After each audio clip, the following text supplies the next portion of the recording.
farmers and ranchers we serve know all about change, because together we've changed agriculture. That's why we're the largest farmer-owned cooperative in the country. So farmers own the system they count on, with advantages at every step. From innovative tools that help crops grow, to grain processing expertise, to energy solutions, we create connections to empower agriculture. Learn more at chsinc.com. The Home Slice Group. Your customers...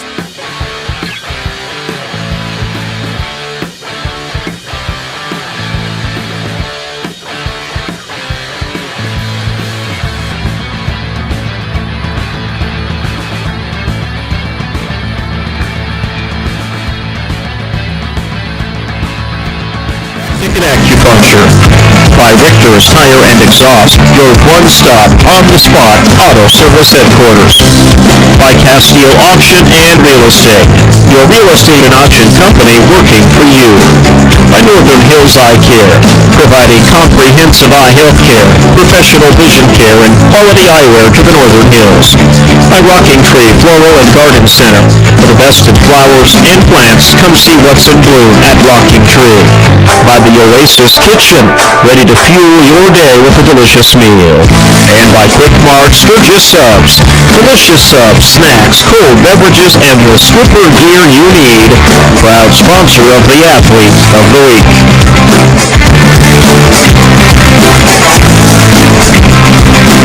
Well, very good afternoon, everyone. We welcome you in to a beautiful night here as we get ready for Sturgis Scooper Baseball. The Sturgis Scoopers are taking on today the Douglas Patriots, and the Scoopers come in with a 6-15 record on the season.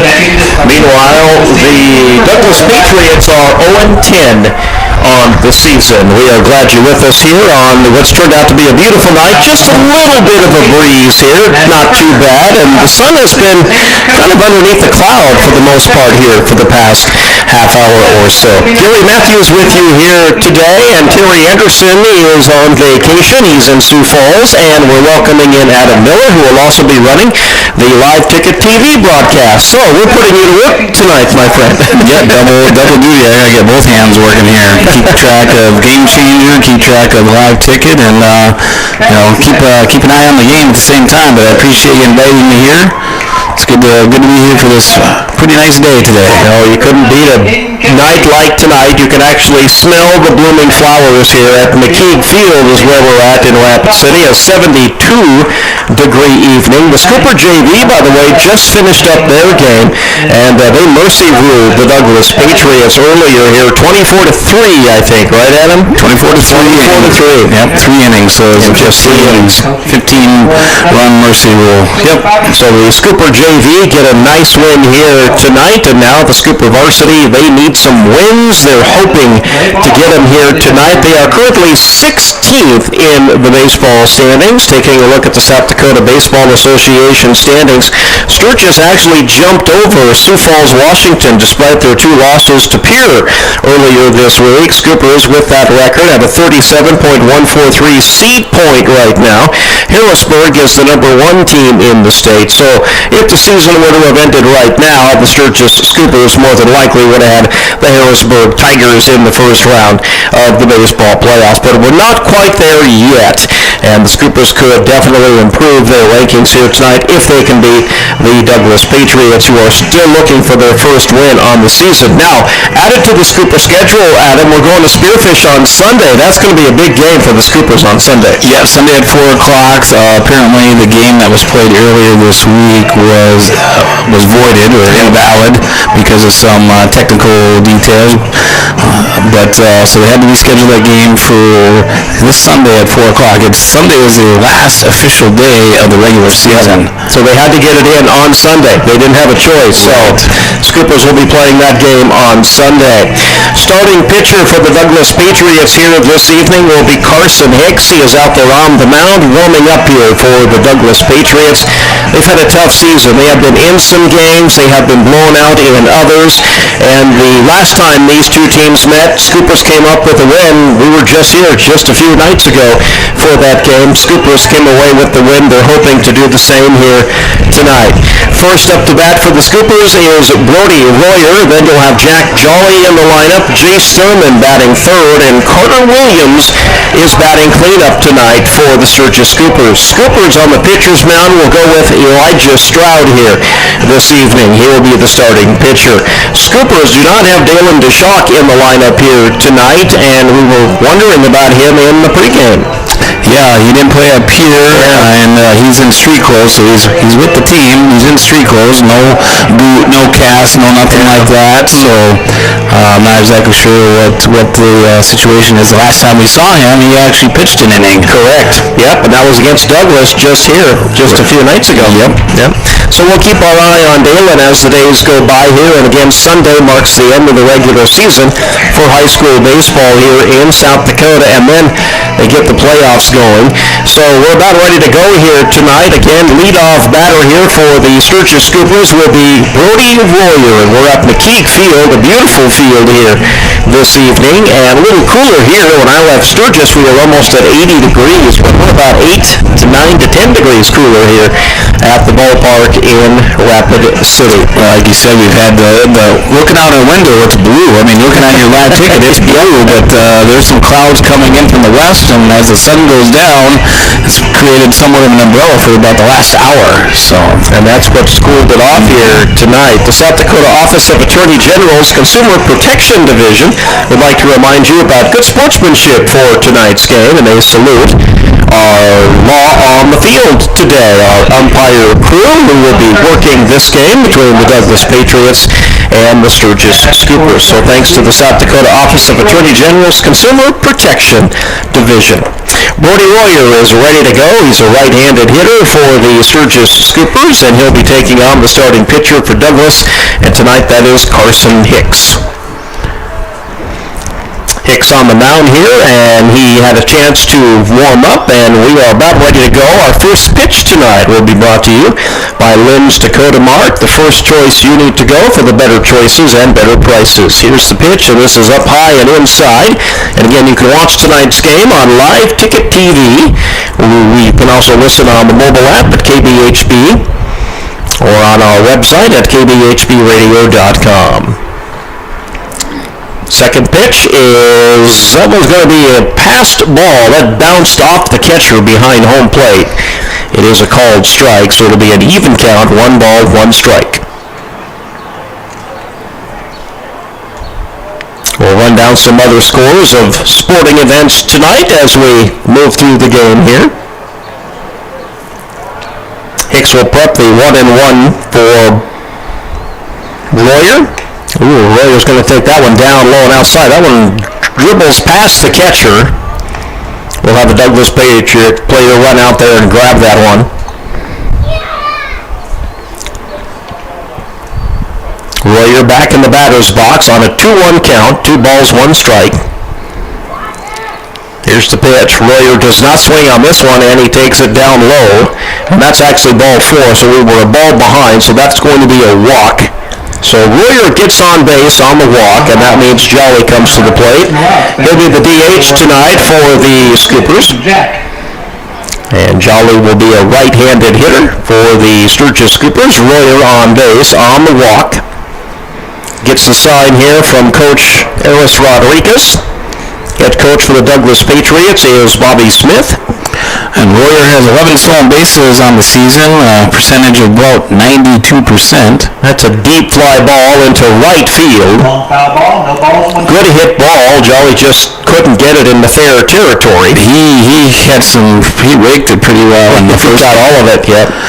So this is his second game of the night, so he's well in tune and warmed up. So not surprised to see him hit one deep. So the count goes 0-1 here for Jolly. Oh, he might try to lay down the bunt. He tried. Here comes the stolen base, and Royer gets there, so Royer successfully on second base. Yeah, Royer kind of not the most graceful slide. Those are the kind of slides that causes the guy to come up limping. Got there okay, though, in a cloud of dust. Even count here for Jolly. 1 ball, 1 strike. And Jack does not have a whole lot of ABs at the varsity level.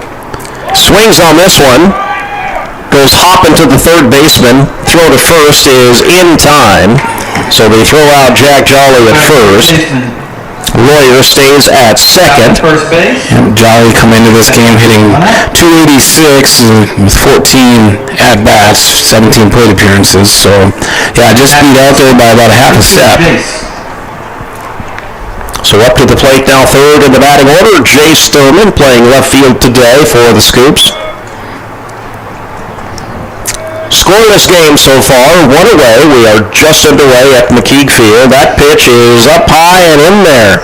Just got in the strike zone. Good pitch.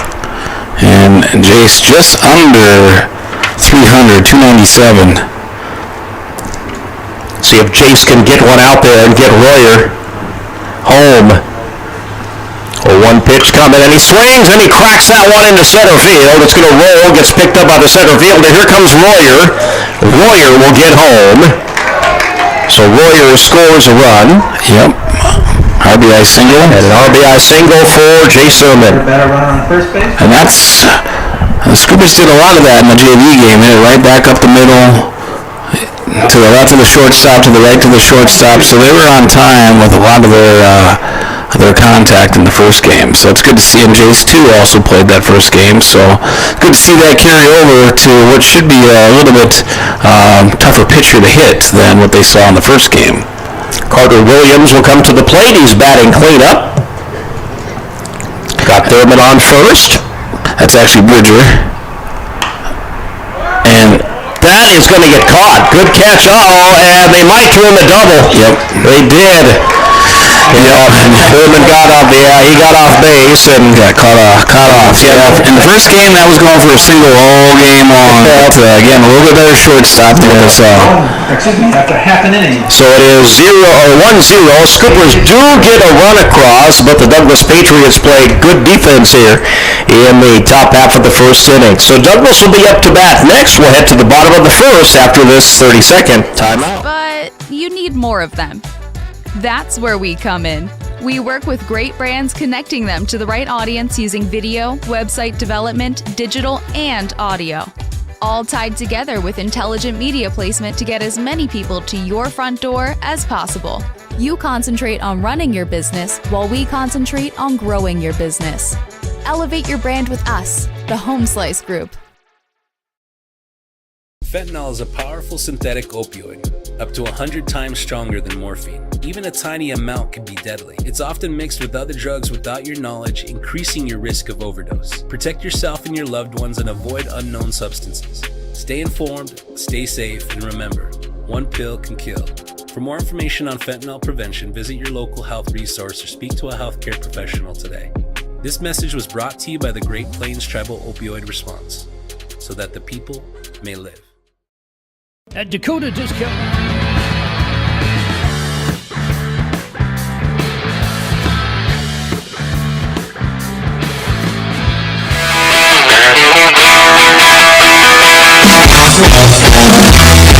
Scoopers will take to the outfield here, and the Douglas Patriots will send up to bat first in the batting order. This is Aiden Coate. Now batting, number 6, Aiden Coate. And pitcher for the Sturgis Scoopers to start tonight is Elijah Stroud on the mound.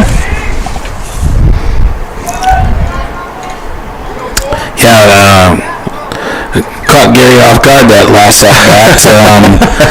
The lineup we had Carter Williams. Yeah, they must have made a change. Bridger. Yeah, Bridger Massa bat was actually the batter there. That one up high for Stroud for ball one. So maybe that means we might see Carter pitched against Pierce, so I don't think we'll see him pitching tonight. But hopefully Stroud can get it done. I'm sure that's what they're hoping for. This one in there for strike one. 1 ball, 1 strike. Yeah, he's still nursing that injury to the ball to the other night. So yeah, he didn't even play. He didn't, right. So he must be cleared to pitch, just not, I suppose, not a good position to have a bruise on your left eyeball and take one as a batter when the coach would be a good idea. Swinging on that outside pitch, and it was way outside. That was a nice pitch by Stroud that time.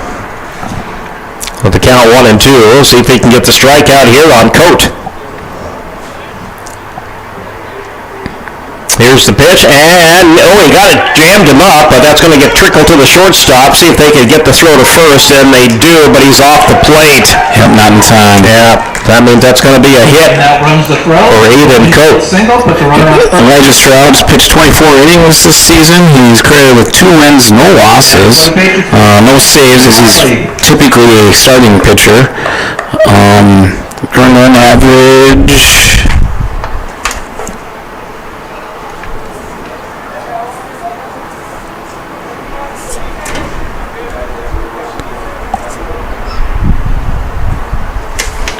I was trying to figure out who 40 was there, and then I figured out it's Devin Ross. Yeah. Didn't have his number written down. Yep. Yeah. ERA for Stroud is 2.33, so that's pretty impressive. And his first pitch there is ball 1 to Stephen Riley, number 10 for the Douglas Patriots.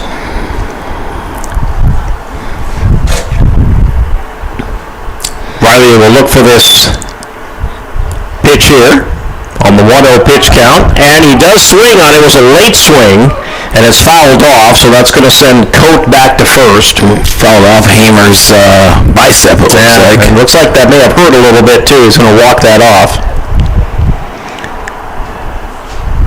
Yeah, Hamer back in the catching spot tonight for the Scoops.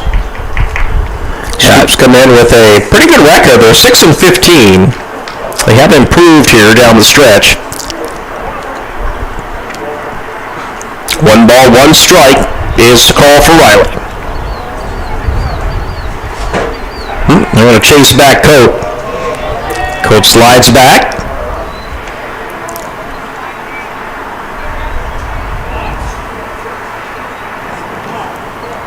So Stroud is wearing a face mask. I didn't know if you noticed that. It looked different. I couldn't tell. Right, his hat was turned back. Yeah. That's why it caught me. I'm like, why is his hat on backward? Yeah, that's why he's wearing the face mask. Here's the pitch, and there goes Coate. They're going to throw it to second. See if Coate got there. He did not. He just got tagged out. And the Scoopers throw out Coate as he tries to steal second base. Right, and that throw was a little high. It was on time, and Carson Williams definitely got the tag down in time. That was a good catch and tag by Carson Williams. So 1 away. The bases are empty. Good play by the Scoopers. Here's Riley's next pitch, and he'll take it right in there for strike 2, and it'll be 1-2. That was a good idea. 2-2. It's a good idea to send that runner after George was getting hit in the right bicep. Yep. And definitely could see he had struggled throwing it accurately, but fortunately, it was still velocity was there. He got it out there, yep. 2 balls, 2 strikes. The batter steps out of the box for a practice swing here. Now, Riley will come back in. 1 away. We're in the bottom of the first inning in a 1-0 game. Scoopers. That pitch is fouled off, and Back out of play. out of play here, yep. So Riley will have a 2-2 count still. Hamer and Stroud talk things over. Hamer returns to his spot behind home plate. Stroud back at the pitcher's mound. Riley will wait for the pitch coming. He swings late. That goes right to the third baseman. And the throw to first, no, it's underneath the mitt of Devin Ross, excuse me, and that's going to be another hit for the Patriots. They have 2 hits here in the bottom of the first. Yeah, that's probably going to officially go down as a throwing error. Might go a throwing area. And Jalen kind of short-armed it, and it was in that in-between from a first baseman. Do I stay back and catch it out the hop, or do I stretch, and try to catch it before it hits the ground? And it got under his glove. Yep. So Riley gets on board. Carson Hicks is up to the plate now. The pitcher for the Douglas Patriots in the batting order today. Hicks fouls that one off the metal pole. You can probably hear it here on the microphones right in front of us. And the count will go 0-1.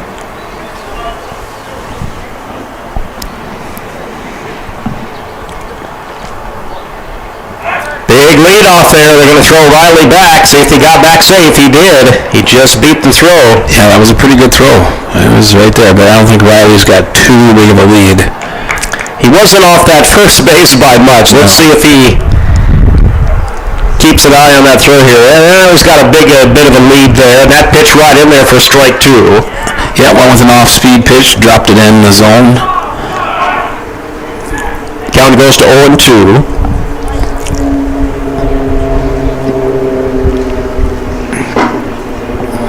Another bit of a leadoff out there for Riley. And then that pitch is off the right-hand side of Hamer. He's able to keep it in check, though. Yeah, we chested that one up. Textbook chest up and kept the runner from going to second. 1 ball, 2 strikes is the count here for Hicks. 1 away. Riley on base for the Douglas Patriots. You have a pair of hits here in the bottom of the first inning. Here's the pitch. This one up high, and they'll throw to first. They'll chase Riley back, and he gets back with plenty of room. Good throw, but Riley kept his eye on the ball. So the count is 2 balls, 2 strikes for Hicks. A little bit of a leadoff out there for Riley. Stroud checks him out. Swing and a miss and a strikeout. And that'll be strikeout number 1. Second out of the inning, runner on first base.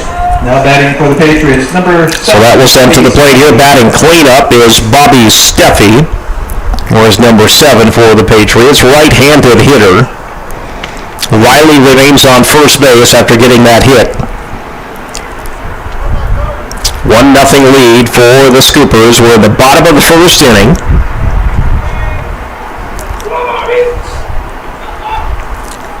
Stroud with the pitch, in there for a strike, good pitch, hit that low outside corner.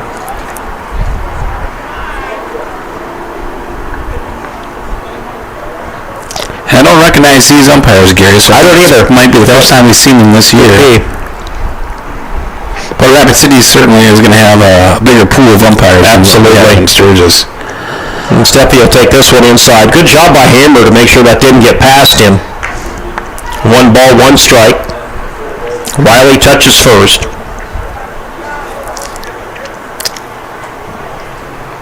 Stroud checks him out. Riley will come off a little bit here. In a 2-out situation, 1 ball, 1 strike. Steffi does not swing. High and inside. They'll throw to first. Tag up Riley at first.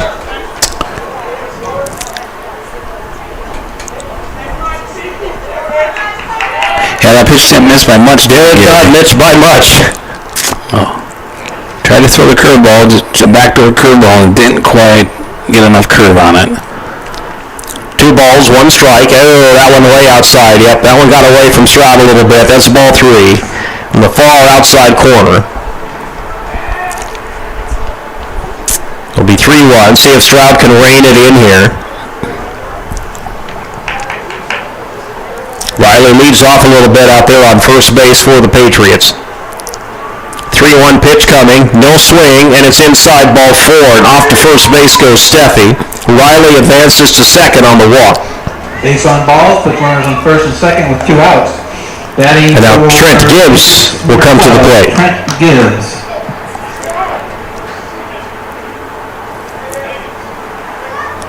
So 2 away. Runner in scoring position here at second base for the Patriots.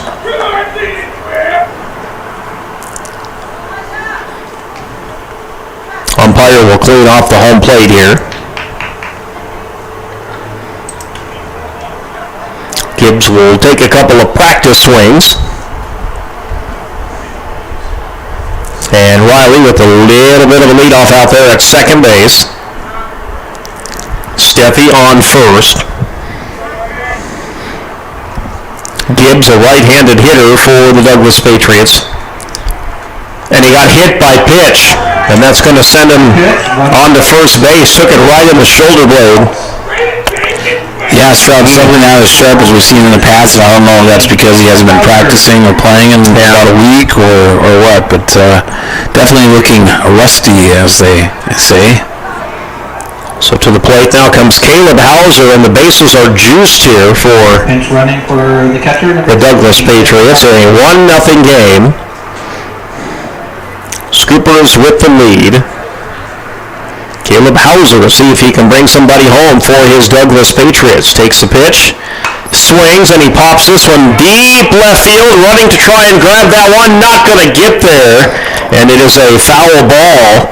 Yep. Good thing for the Scoopers. That would have drove in at least 2 runs. Right, and that was about 3 feet outside the foul line. Not much.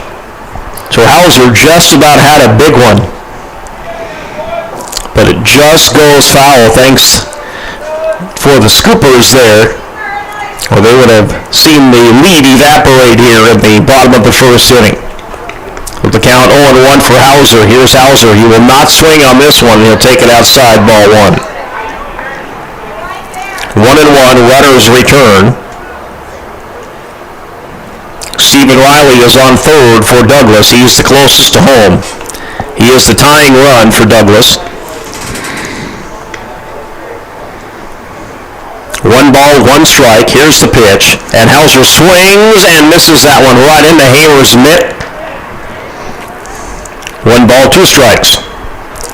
So now if Stroud can get the 3rd strike here, he'll force Douglas to strand these 3 runners.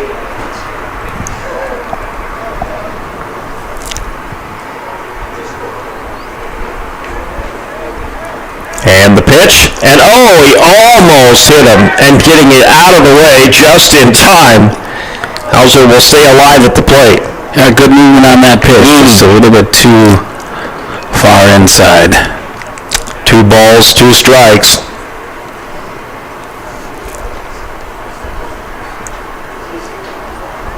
Here's the pitch. Hauser, see if he swings. He does, and he bloops this one high and off.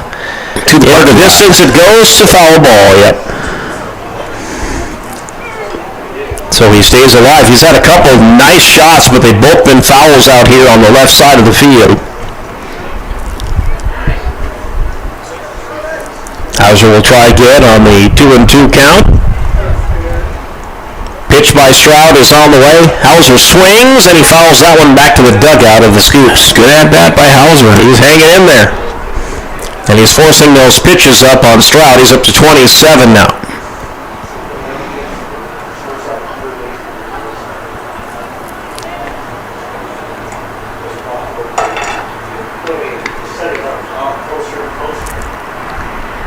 Pitch coming. Hauser thought about chasing it, pulls it back, and we're going to have a full count. 3 balls, 2 strikes for Hauser. It all comes down to this pitch with the bases loaded. 1-0 game for the Scoops. We're in the bottom of the first inning.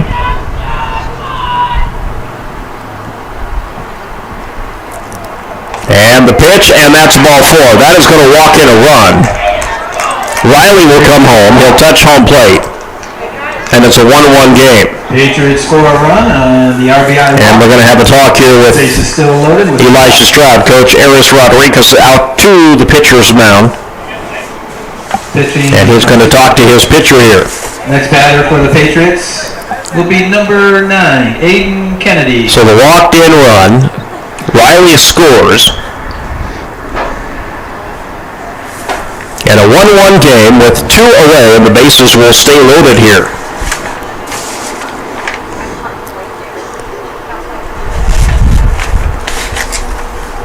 I think we'll probably keep Stroud in here. Yeah, Stroud's going to stay. Yep. Just a little chat here. All right, batting next for the Douglas Patriots, number 9. This is Aiden Kennedy. With the bases loaded. Scoops trying to turn this last out here and not allow any more runs to come in for the Patriots.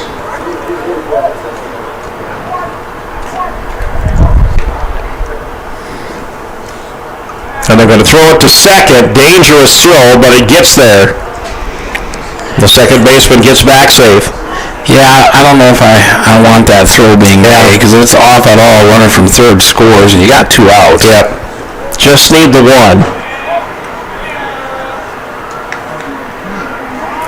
Kennedy swings, fouls that one off to the Scooper dugout. Runners return to base. Oh, what do we got here? Must have a balk, huh? That's what I'm thinking. Yep. Looks like we have a called balk.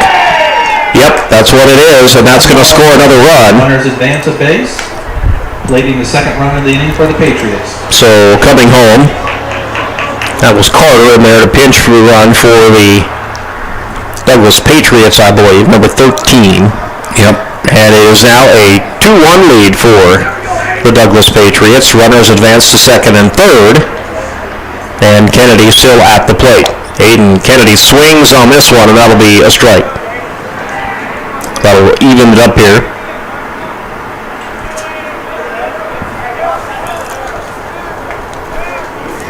Patriots take the lead here. Bottom of the first on a balk.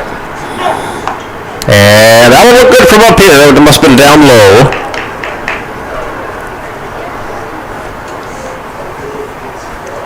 Scoopers still trying to get this. All they need to get is this third out here.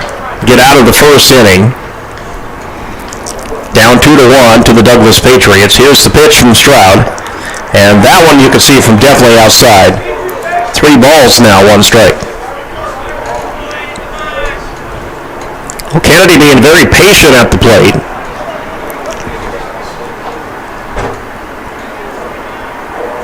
Yeah, actually, all the Patriots have been very patient tonight.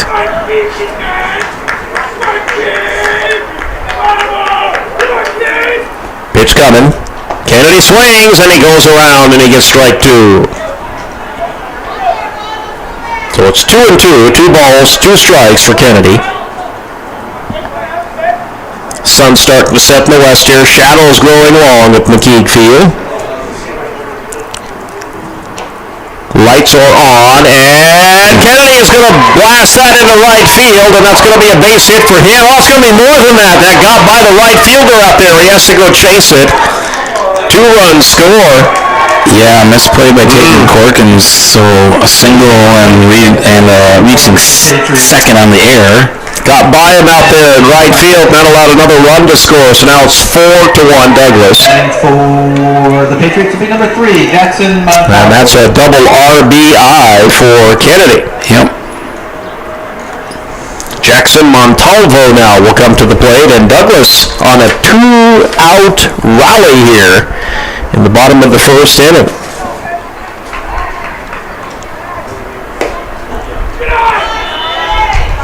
And that will turn into strike 1.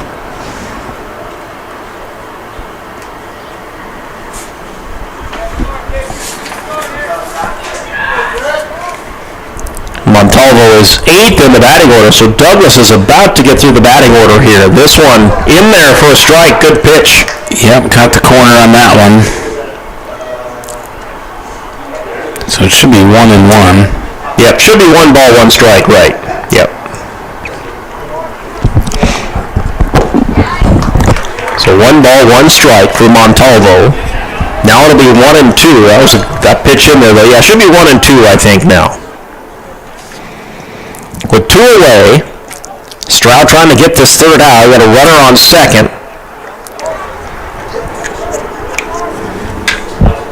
The pitch is in there, and that one's blooped foul into the grassy area just to our right here. Yeah, they've been spoiling a lot of pitches, haven't they? They sure have.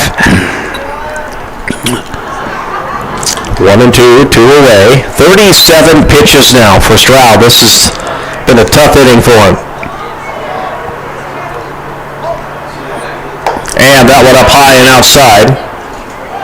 Ball 2, 2-2 the count. That is Kennedy out there at second base on the double. Montalvo at home plate here. With an even count, 2 balls, 2 strikes, and a 4-1 lead for the Patriots. There's the pitch. He thought about chasing it. He holds his ground, though, and he'll take ball 3, and it'll be a full count coming up.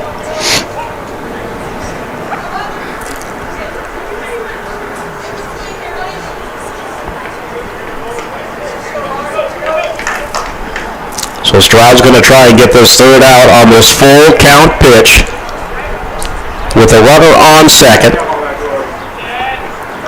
Stroud looks back, Checks out Kennedy. Here's the pitch. Swing, and that's a grounder. Picked up by the shortstop. Throw to first, and it's dropped by the first baseman. Safe at first is Montalvo.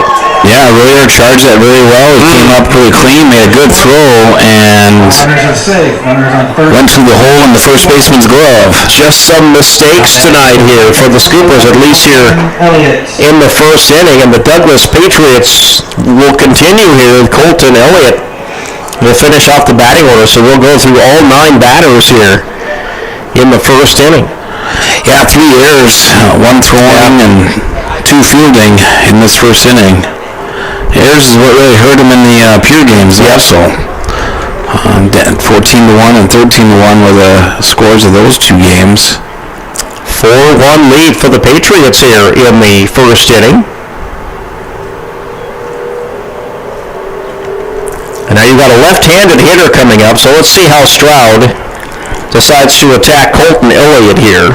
Colton Elliott with the famous pencil bat. That's right.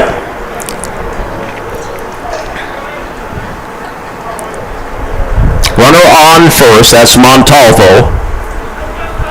And you got Kennedy on third. And that one is smacked out into right field, but it goes foul. Good thing, though. There's a lot of distance on that baseball. It went over the roof of the shop there in the bullpen. And Montalvo did not take off for second in this first and third situation. Count 0-1. And now it goes Montalvo. He'll get to second base. He'll throw to third. They might have got him. Nope. Just missed the tag. They had him, but Jaron was not in position. Yeah. If Jaron would have been snuck down towards the line, he would have had him easily. 1 ball, 1 strike. So runners on second and third now for the Patriots. And they're just full of surprises here in this first inning. 1-1 is the pitch count here for Elliott. Elliott will take strike 2. Does not swing on that one. Good pitch by Stroud. And Elliott is the 9th hitter of the inning. Yeah. Now they're going to get through the batting order almost here. That one way outside for ball 2, and that'll even up the count here, 2-2. Yeah, if Elliott can get on base, Coate is back up to bat. 4-1 lead for the Patriots. They've scored 4 runs here in the bottom of the first. And he goes down swinging. Good pitch by Stroud, and he finally gets out of the inning. The Patriots score 4, so we'll head to the top of the second with a 4-1 lead for the Douglas Patriots. This is Our mission is to make your RV experience fun and easy by providing quality recreational vehicles, competitive pricing, and professional sales and service. We're proud to offer the finest names in RVs. Our big inventory of fifth wheels, travel trailers, and toy haulers allow us to save customers thousands of dollars compared to most dealers. Come see us at either of our 2 locations, 3330 East Mall Drive, Rapid City, or 11200 JB Road, exit 48, Somerset. Newell Golf Club, located just minutes outside of town, the friendly hometown golf course. Come play a round of golf in a laid-back atmosphere and enjoy the views that western South Dakota has to offer. Newell Golf Club strives to be a community leader, offering the course to the Newell High School and middle school golf teams free of charge and hosting multiple community golf tournaments throughout the season. First-time members get half off membership fees. Look us up on Facebook. Unbelievable amount of devastation. I've never seen anything like it. We had a beautiful barn that was gone in 20 minutes. Farm Bureau stepped up right away and said, hey, we got you and we'll be there for you. We were taken care of. Now we could get on to repairing and rebuilding. I tell everybody about Farm Bureau. We're fortunate to say we have good coverage with good people doing it. Contact Farm Bureau agent Rocky Newenhouse in Corsica, Platte, Mitchell, and Huron at 605-946-5606. Would you buy your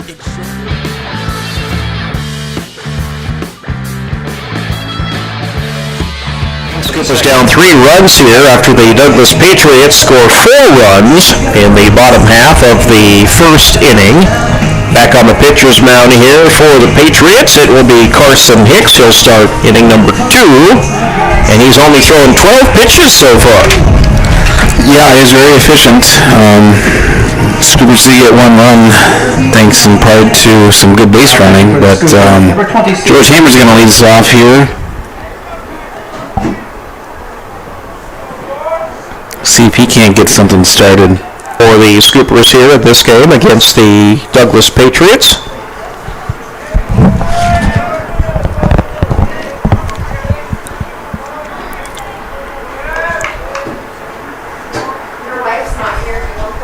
And the pitch on the way. Hamer takes this one a little up high and a little inside for ball 1. Count will go 1-0.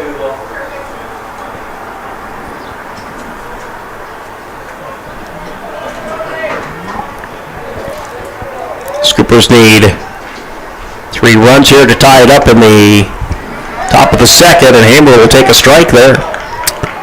Hamer batting .234. He's got 3 doubles on the season. 1 ball, 1 strike for Hamer. Ooh, boy, that one got away from Hicks. It's sailing over the head of Hamer. Yeah, he had to get the bat out of the way of that one. Yep. Well, that should send the count 2-1. 2 balls, 1 strike.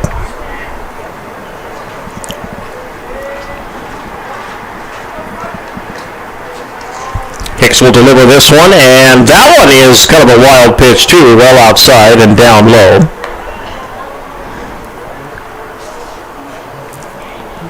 A member of the Douglas coaching staff will pick up that baseball that's lying in the grass here behind home plate.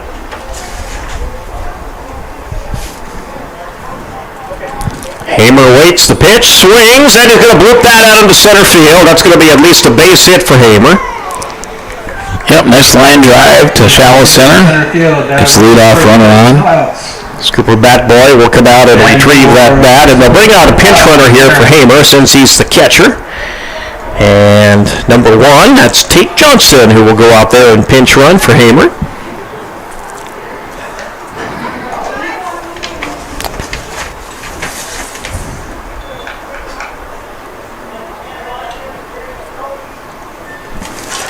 And that will send to the plate for the Sturgis Scoopers. 6th in the batting order. Here comes Jaron Andrzejewski.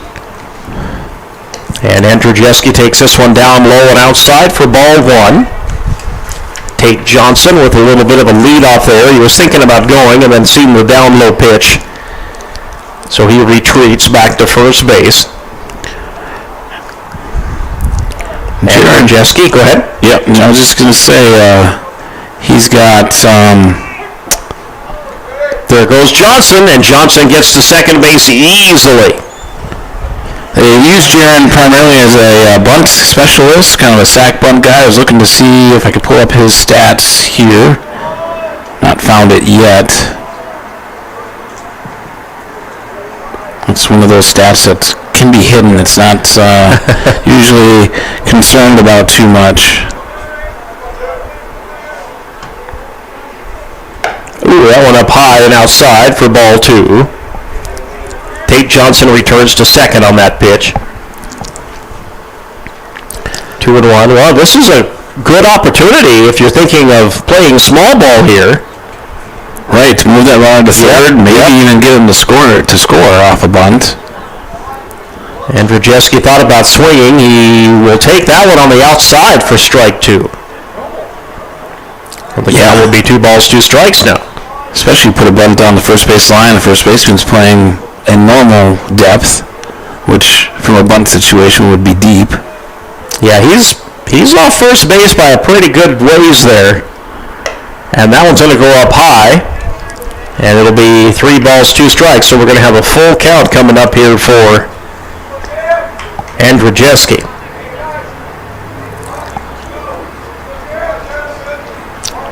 Johnson will get him. Now he's kind of keeping an eye on Hicks here. Now he'll get a pretty good lead off second base. So if I'm reading the stat correctly, he's got 3 sack bunts on the season. And Andrzejewski didn't need to swing. He takes ball 4, and that's going to get him on base. Yeah, did he even take the bat off his shoulders on that, AB? I don't think so. I don't think he did. I know he looked at strike 2. Yep. Second, no outs. So Andrzejewski gets on base. Carson Williams will come to the plate now.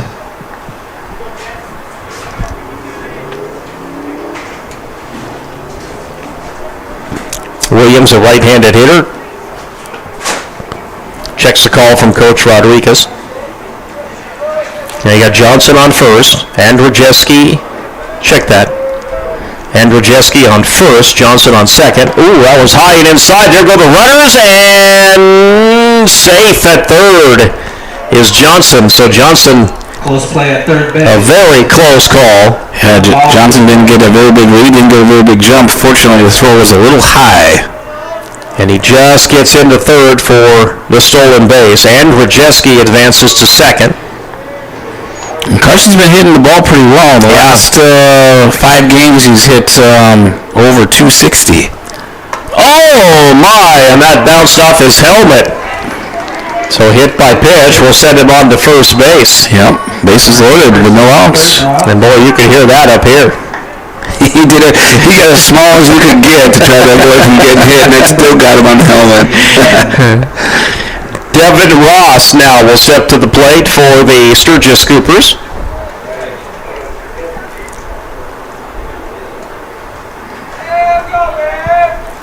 A 4-1 lead for Douglas, but the Scoopers now have the bases loaded with nobody out.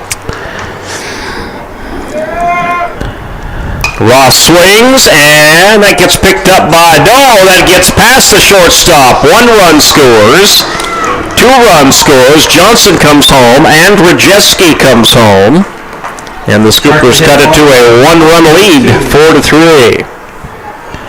Yeah, I was just going to say, Batting for the Scoopers will be number 9. Devin's batting average is .429. The last time he played Douglas, he got a hit, an RBI, and scored twice.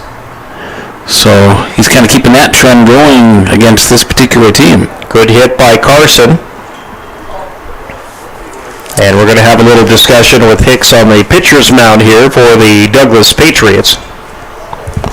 So it's 4-3. Scoopers load up the corners now.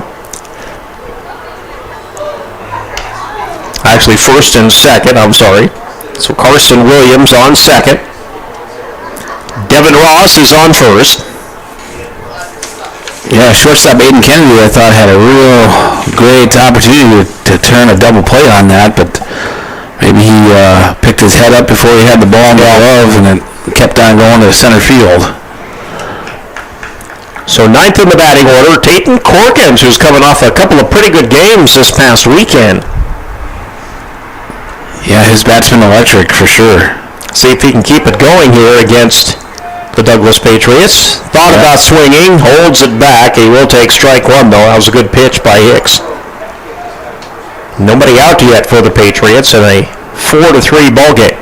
Yeah, Tatum's got 5 hits in his last 7 at-bats, all against this same Douglas team. They're going to throw to second. Boy, that was a good throw out there, but the second baseman dropped it. So Williams gets back safely.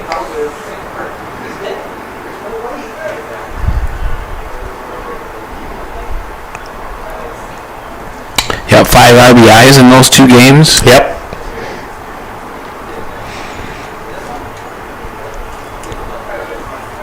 We're in the top of the second inning. And that one down low and outside. Here comes the stolen base, and getting there, and that ball gets past the third baseman, so they're going to wave Williams on home. Williams scores off the throwing error, and it's a 4-4 ball game here in the top of the second. Runners advancing. Yeah, and Ross goes from first to third on that. It's a good base running on his part. So Williams scores off the errant throw.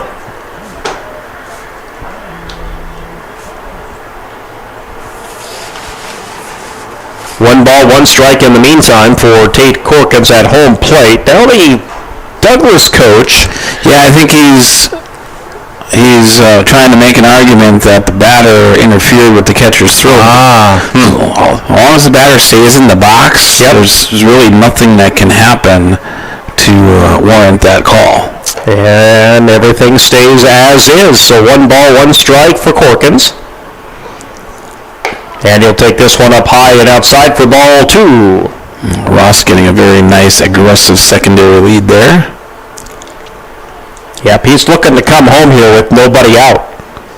Scoopers have about cleared off the bases here. Here's the pitch. Inside on Tate, and that'll be ball 3. Now the count goes 3-1.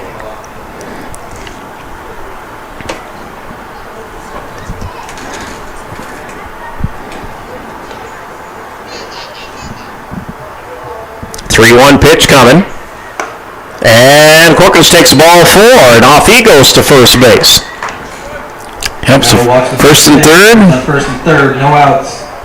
And we're back to the top of the batting order. Brody Royer now will come to the plate. Yeah, he walked his first at-bat.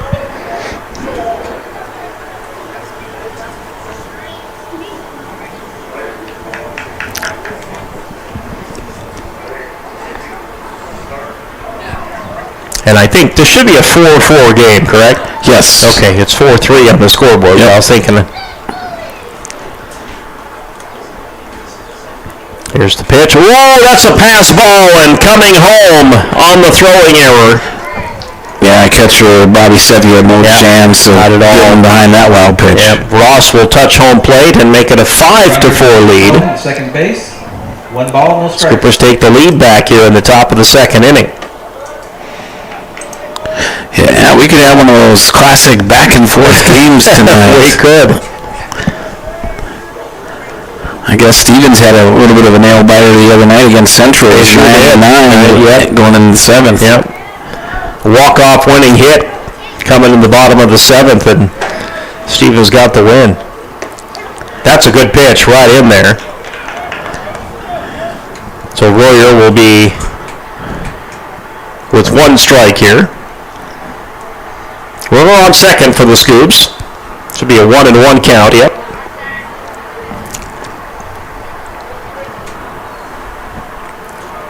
Ooh, we'll take that one up high for ball 2. 2 balls, 1 strike. 5-4 lead for the Scoops.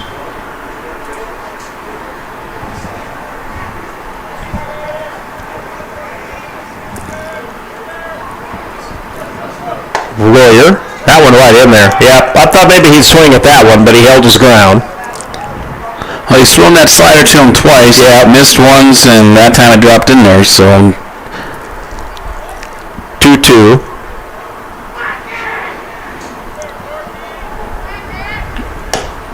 That one just on the outside. Full count coming. Corkins on second.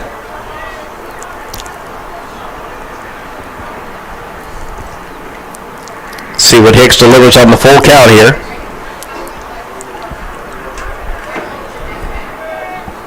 Royer takes the strikeout. Yep. Saw that pitch 2 previous times. At some point, you gotta jump on it. Do something. Yep. Yeah, even if it's a foul, we'll see another pitch. So 1 away. And to the plate now comes Jack Jolly, number 15. Jolly chases that one. It's a short blooper picked up by the third baseman. They'll throw it to first, but they don't get it there in time. Jolly's speed gets him safe at first base. Infield single. Infield single puts runners on first and third. 1 out. Yeah, Jolly just beat out that throw. That was kind of a chopper. Third baseman had a long way to go to get it. He did the right job of cutting it off in front of the shortstop, but just not quick enough. Right, Jay Stoneman up to the plate now. He had the RBI single earlier. 5-4 lead for the Scoops here at the top of the second inning. Ooh, inside pitch. Here comes the stolen base. Easily getting there is Jolly. So Jolly on second. Corkins on third. One away. We're in the top of the second inning, and the Scoopers lead 5-4.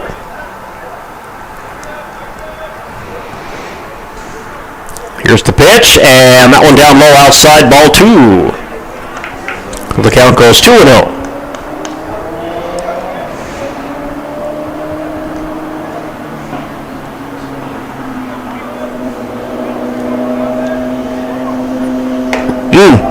That was going to be ball 3, and they'll throw it to third, and Chase Corkin's back. He gets back.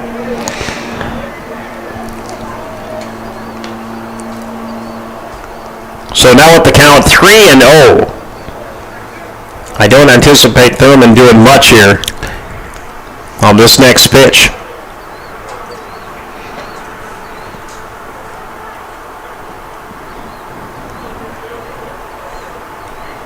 Here's the pitch, and nope, that's outside, ball 4, and that's going to load up the bases again. Base on balls, loads the bases, 1 out. With 1 away. For Bridger, who lined to the shortstop, his first at-bat. And that's what got the shorten that inning and turned into a double play. Yep. Batting for the Scoopers, looks like number 11, Bridge. Bridger Massabatten, the right-handed hitter, and now he's got the bases loaded. Defensively, the corners are in on the grass. And now Hicks' pitch count is up to 37 here.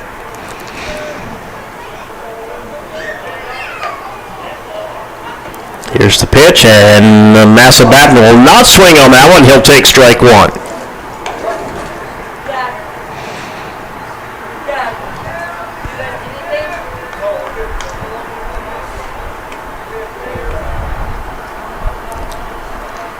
Batten, nope, he'll take that one down low for ball 1. So count evened up here, 1 ball, 1 strike.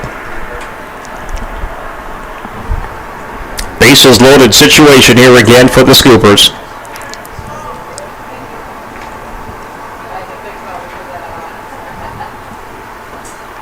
Big lead off out there at second base.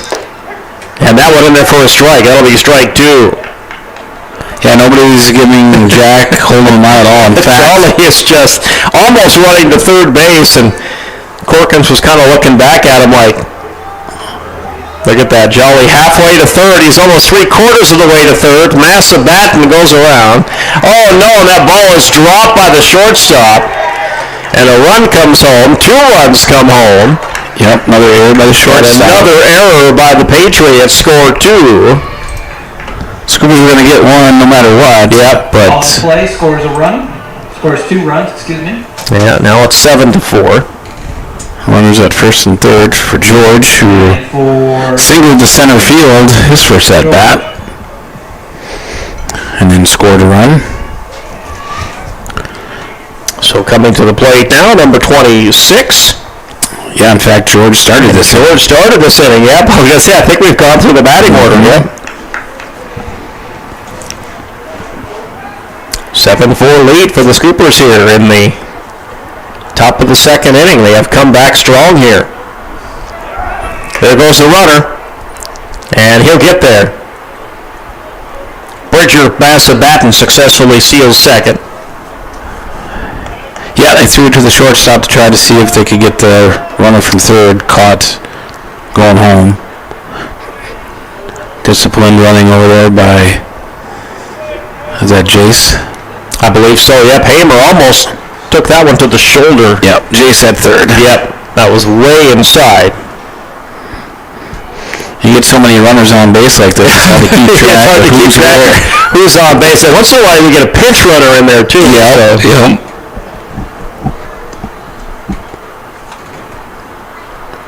So 1 ball, no strike. That one is up high for ball 2. Thurman returns to third. Yeah, lots of room down the third base line. Left fielder's playing a little deep, and he's shading towards center.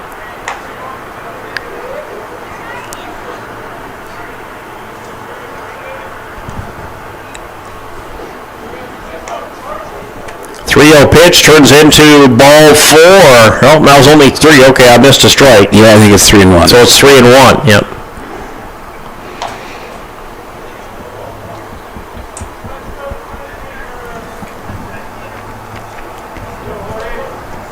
So Hamer, crowding the plate a little bit there.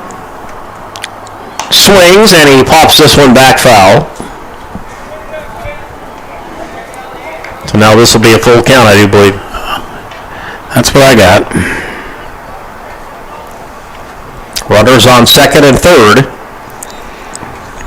Been a long inning now for Hicks and the Douglas Patriots. He's up to 47 pitches. This will be his 48th one coming. Yeah, he started with 12. Yeah, just had 12 when we started this inning, yep. Ooh, and this one is up high for ball four and another walk. Yep. So Hamer trots on to first base. They'll bring a pinch runner in for him, I think, since he is the catcher. Yeah, so Tate will go a courtesy runner for George.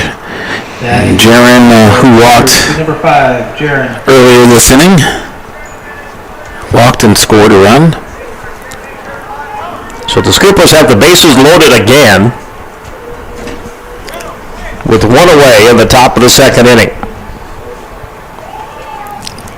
And they lead 7-4. And that one on the outside, ball one.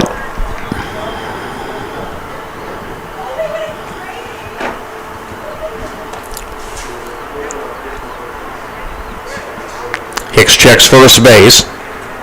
Tate Johnson there as the pinch runner. Got a pretty big lead off there, chasing that one and fouling it off. And Rajewski will have an even count on this next pitch. 1 ball, 1 strike.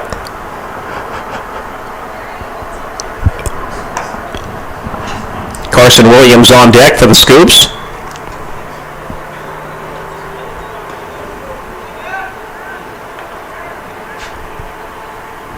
One pitch coming. Swing, and that's going to go out into center field. And they'll toss it to second, but the second baseman drops it. That should have been an easy out. They'll throw it home, and a run scores. Yep, shortstop caught it off the hop. We thought it was going to go to center Should have field. been an easy out, yep. And all he did was flipped it to the second baseman and just couldn't keep it in his glove. Bridger Massa Batten scores to make it 8-4.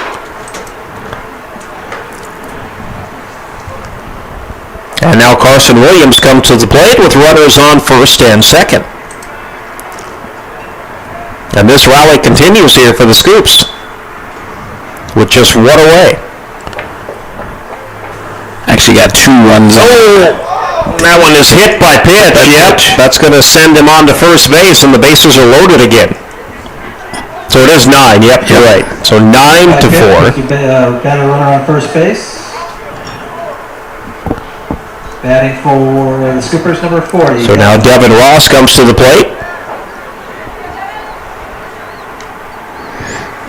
Umpire talking to the Douglas Patriot coach here.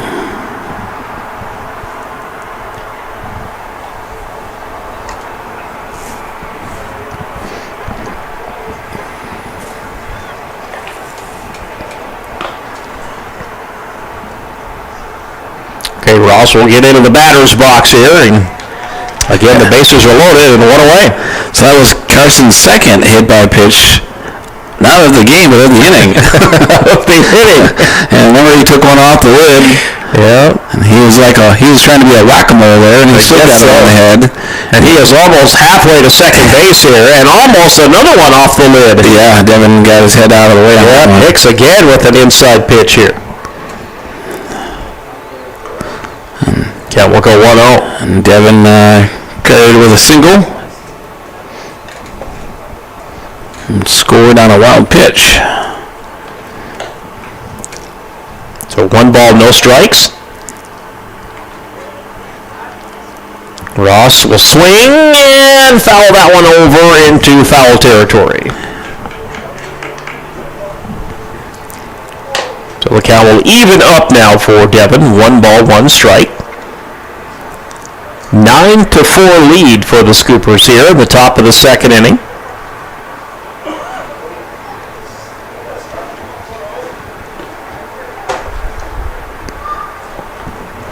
Six walks this inning. And that went in there for a strike. That was a good pitch by Hicks that time. 1 ball, 2 strikes.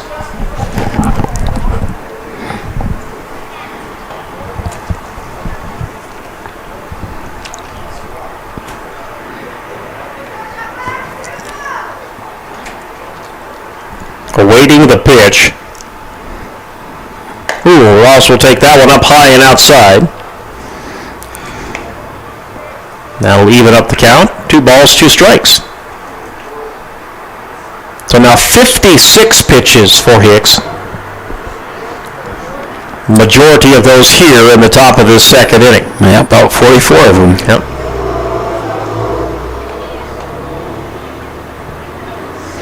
Pitch coming.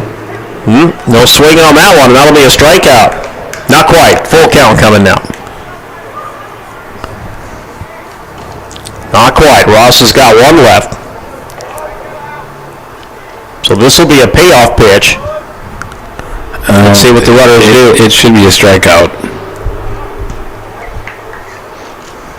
They're going to check it here. Yep, plate umpire must have forgot to click.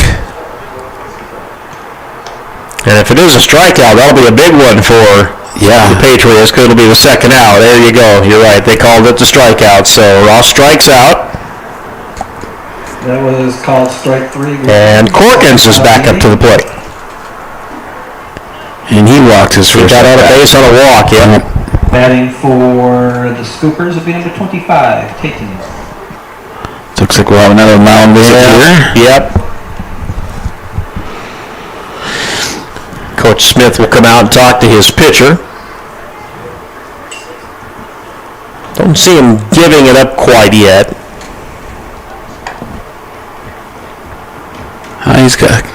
Coach has the ball in his hand. Yeah, maybe we're going to see a pitching change for the Patriots. Yep. Might be Giersberg coming in. Yep. And he came in the last game, and he kind of settled the onslaught down a little bit. It was very similar. Carson got into a point where he was walking guys, and then his defense, like we've seen here, I mean, this inning should have been over about 4 or 5 batters ago with some of those errors. And no, it has extended, so. Now pitching for the Patriots, number 23, Lucas Giersberg. So Giersberg is going to warm up. Scoopers still have the bases loaded here. And he will face Tatum Corkins when he gets warmed up. Yeah, this has been a long inning for the Douglas Patriots. Oh, Gary, you got anything planned for the weekend? Nothing planned for the weekend, if you can believe that. Take in some really nice weather. Yeah, the Monument's hosting that youth hunting benefit. So my wife told me she got me tickets, and she said we're going. There you go. You've got your weekend kind of planned. Right, at least Saturday evening. Yep. So dinner, a couple of gun raffles, and see how that goes. Nothing wrong with that, for sure. Off the legendary electric scoreboard, the Rockies lose again today. And checking some other scores here, they actually lost 2. They played the Detroit Tigers in a doubleheader. Lost the one game 10-2, and then the second game 11-1. One of those was a makeup game. They are in extra innings in 2 games tonight. Phillies and Rays are in extra innings, tied at 6. While the Reds and Atlanta are tied at 4, and they're in the 11th inning. So a couple of late inning games going there. Let's see. Orioles lose to the Twins. Minnesota wins 5-2. Red Sox shut out the Rangers 5-0. And the Royals shut out the White Sox 10-0 was the score there on the legendary electric scoreboard. Are your Nuggets on the court tonight? They played last night and got blown out by Oklahoma City. Yeah. So that series is tied 1-1. The Knicks lead Boston 2-0 though in the East, which is a surprise. Yep, and then Cavaliers down 0-2 also. Yeah, Cavaliers are down 0-2. First time that's ever happened at 2 60-win teams. Yep. Go down 0-2. Okay, Corkins at the plate, takes Giersberg first pitch, and Corkins hits that one off of Giersberg. See if he can beat the throw to first. He will not. And that is out number 3. But the Scoopers put 8 runs on the board here in the top half of the second inning, and they'll take a 9-4 lead into the bottom half of the inning when we return in 60. Cartoon character?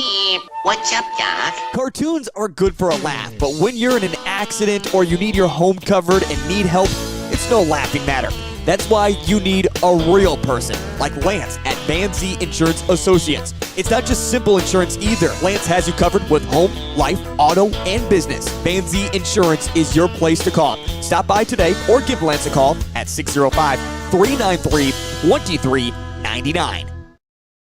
Lucky for us, life is full of choices, big and small. They define us, make us who we are. And when it comes time for you to choose, a car, home, your next big adventure, or start a new business, Farmers Union Insurance has the variety of coverage options to protect each perfect moment. Farmers Union Insurance. Contact your local Farmers Union Insurance agent today. When life gets hard,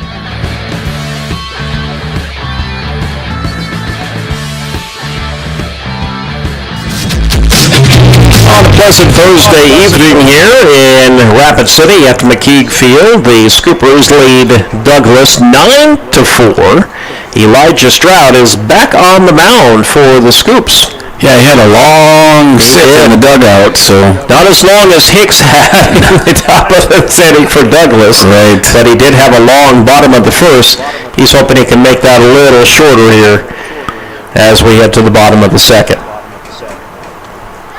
And that was a jammed up swing, and that's going to go foul. That just missed the corner of third base there. Yeah, the difference between Elijah, he's got a 5-run cushion instead of a 1-run cushion here. Aiden Coate is at the plate here. He's the leadoff batter for the Patriots. And he takes this one outside for ball one. That'll even up the count here. 1 ball, 1 strike.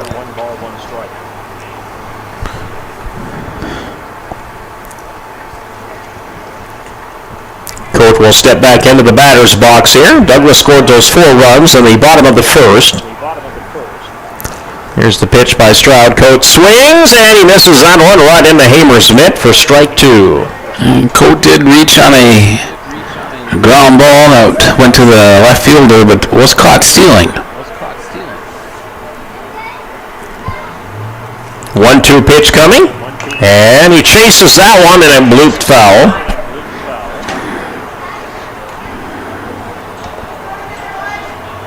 Yeah, he was way ahead of that off-speed pitch, so let's see if Stroud comes back to speed it up a little bit.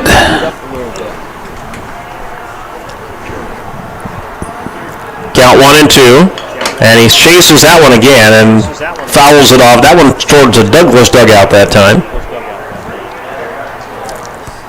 So he stays alive. Stroud is up to 51 pitches. This will be his 52nd. 1-2 pitch coming, and inside, hit by pitch, they're going to say. Yeah, hit the batter. So Coate takes a base. Lead off. Stephen Riley comes to the plate, and Now batting for Stroud will stay out there. Number 10, Stephen Riley. Riley reached on an error.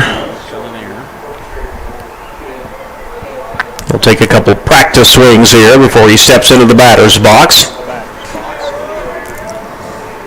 Scoopers up 9-4. We're in the bottom of the second inning. Coate gets on base after being hit by pitch. Swing right to the third baseman. They'll throw it out at second. Try the double at first. Nope, that went over the head of the first baseman. Yeah, both throws. That was a 5-4-3. They got him out at second. Both throws from Jaron and Carson were a little bit high. Yeah. Carson's throw was just number 21, Carson Hicks. high enough to get over Devin's glove. It wouldn't have got him anyway. Yeah. So Giersberger comes to the plate now.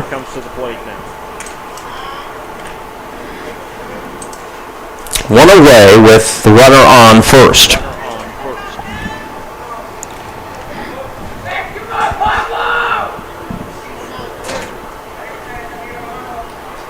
Giersberg waits the pitch, and this one inside for ball one.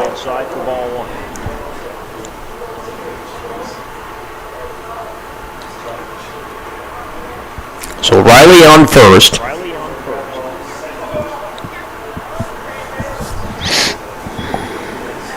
Yeah, this is Gearsburg's first at bat for the evening. Taking over for Hicks in the pitcher's spot.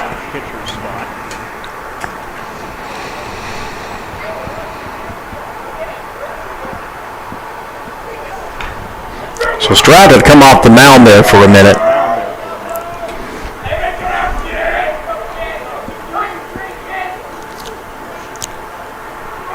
And the pitch coming, and Gearsburg swings on that one. They'll throw to second to try to get the out. No, safe at second. Riley gets there.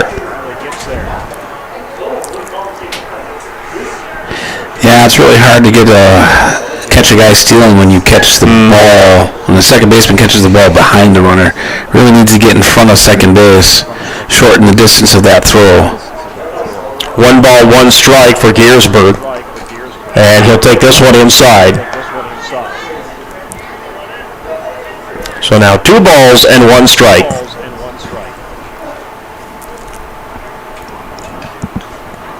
(9-4) lead for the Scoops. And that one is hit solid into left field, and it is all the way to the fence. To the base of the fence. That's a double RBI. And that makes it 9-5 Scoopers as Riley comes home. And that, that brings up a question I've had in the last couple of games we've had against Varsity, against the Douglas, is Gearsburg's not been in the starting lineup. Yeah. And he's definitely one of the better hitters. And he just about put that one out of the park. Yeah. Yeah, Jay Sermon gave it everything he could to chase it, but no catching up to that one. And it looks like we're going to have a pitching change here. So the night is over for Elijah Stroud. Just about gave up the home run there, but Gearsburg didn't quite get it over. So Carson Williams. Number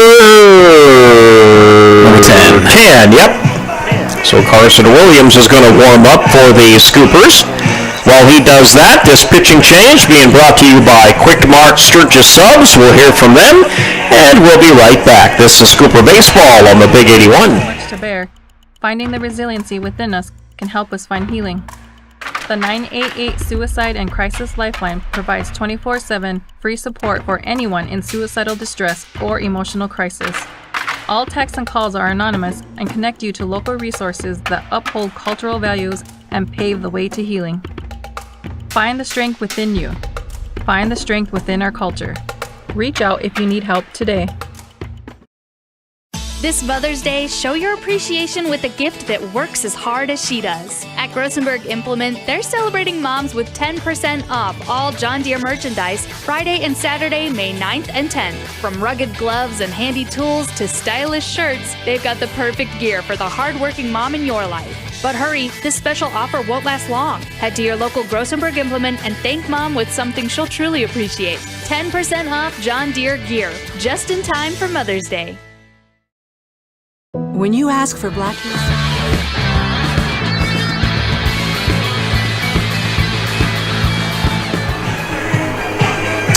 Yeah, this is,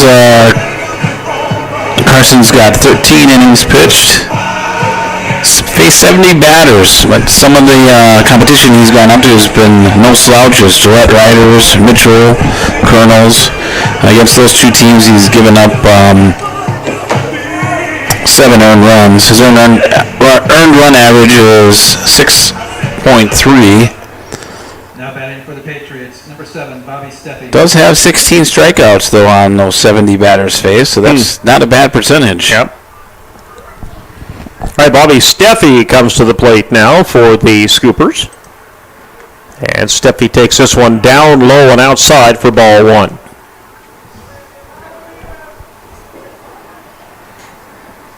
A runner on second base here for the Patriots.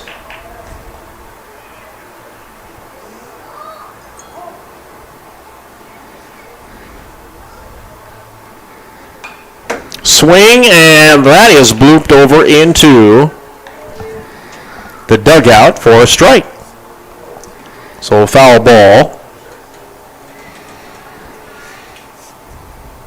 So 1 ball, no strikes.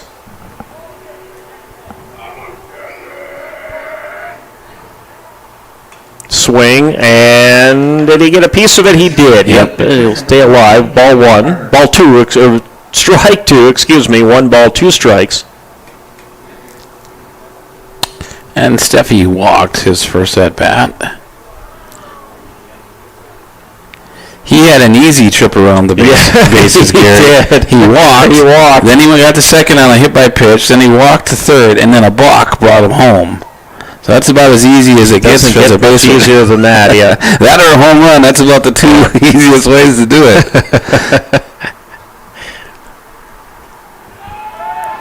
That one gets past the catcher. Stolen base for the Patriots. So get to third on that one.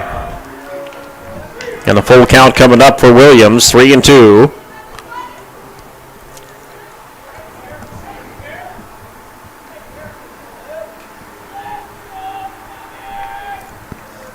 So Steffi, it comes down to this pitch.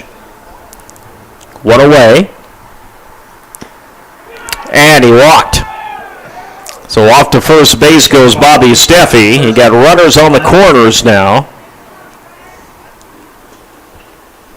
Batting for the Patriots, pin number 12, Trent Davis. They're going to bring the second baseman over to talk to him here. Which is Tate Johnson. I don't know if you announced that or not. So Tate had something out there he wasn't supposed to. Sunglasses, maybe?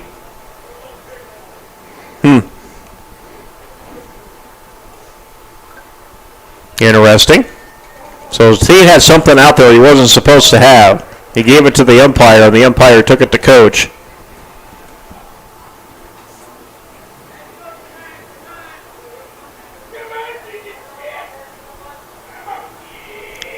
So I believe Gibbs is up to the plate now with runners on first and third. And there goes the runner. That's not going to get to second base in time. And the Patriots have runners on second and third. Base runner advances to second base. I like that they brought Brody over from shortstop to cut that off, but it was over his head, so Tate had to become a backup. Either way, runners on first or second and third.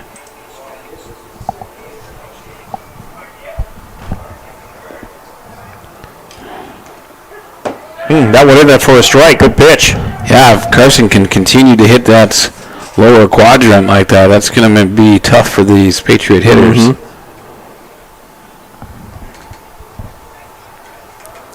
0-2. Wilson's trying to get the strikeout. He got it. Yep.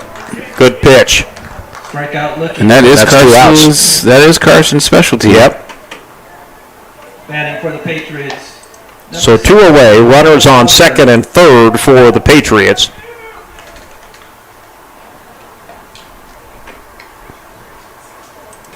Caleb Hauser to the plate now, number 16.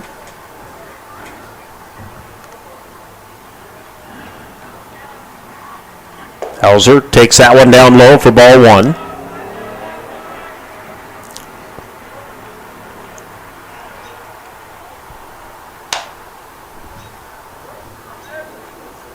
One ball, no strikes. That one down low for ball 2.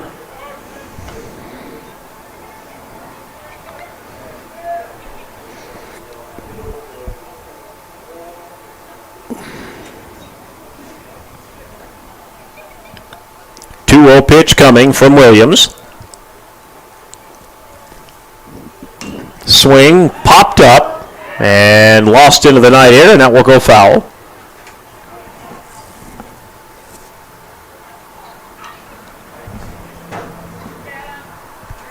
Nine to 5. Scoopers with a 4-run lead here in the bottom of the second inning. And that one outside. And that is ball 3.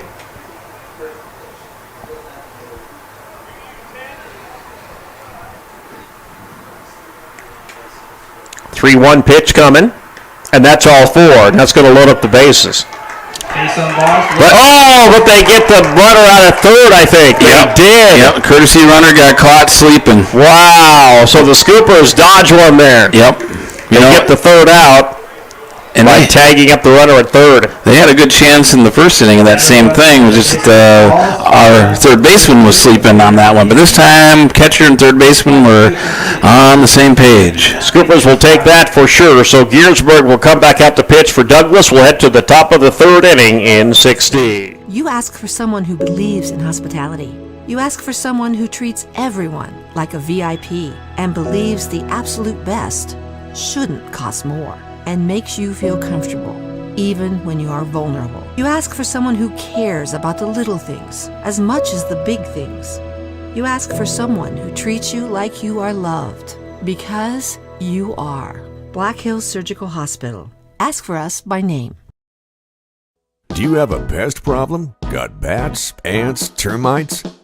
Family owned and operated, Olson's Pest Technicians have had over 50 years experience taking care of pest problems in places across South Dakota, Nebraska, and Iowa. Utilizing brilliant methods such as Centricon bait stations for termites and Vicane treatment for bed bugs.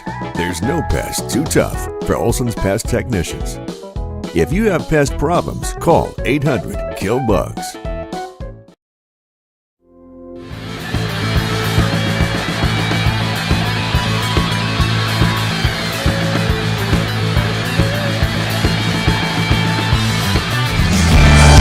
Welcome back into Mckeague Field, everyone, on this Thursday night as we bring you Sturgis Scooper baseball. A 9-5 lead for the Scoopers as we head to the top of the third inning. Batting for the Sturgis, number 28, Brody.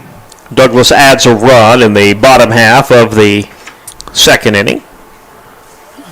Brody Royer to start off, walked and struck out tonight. Royer takes strike one, and a count 0-1 as Gearsburg goes back to work.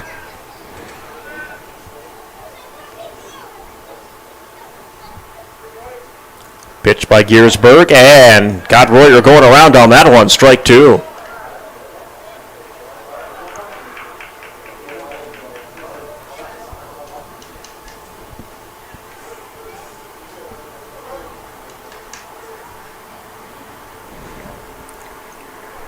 Gearsburg's pitch coming.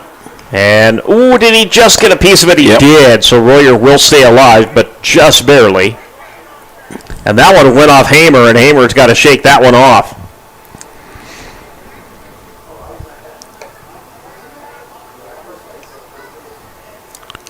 So Hamer will walk.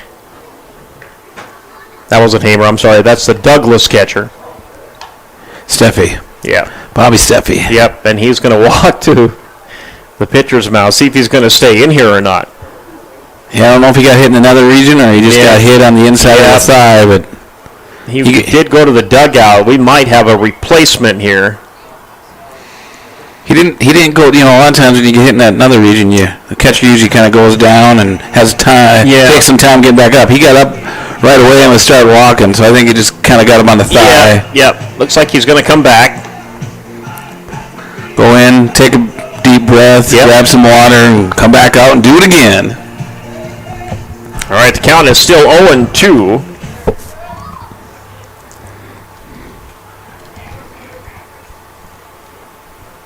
Gearsburg delivers the pitch, and that one way outside. That gets by the catcher. The count will go 1 ball, 2 strikes.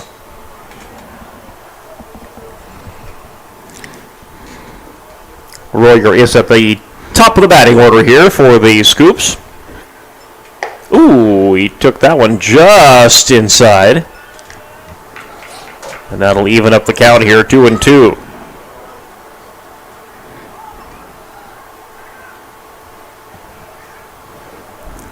Two pitch coming, and he chased it on the outside, and he struck out. Yeah, a little sweeping slider there that dropped, and Royer just swung right over the top of it for his second strikeout. So Stroud is actually going to bat. Yep. Number 15.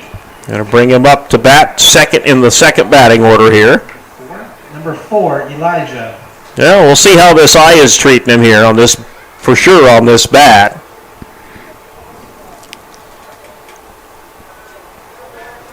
Still a 9-5 ball game. Bases are empty. And check swing, and that one goes down the first base line. Foul ball. So Stroud will come back.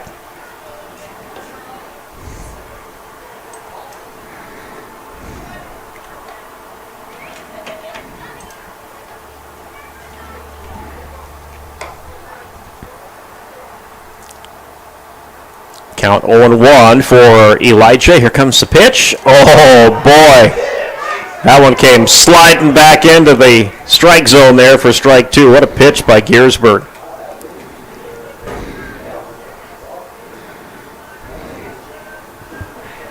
So we count 0-2.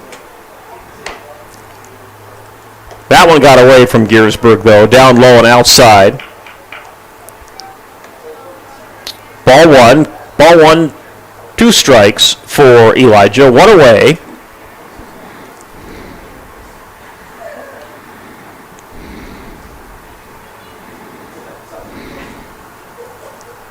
Here's the pitch. Stroud swings right to the third baseman, and it got by him, and Stroud will get to first base. And they'll hold him there at first.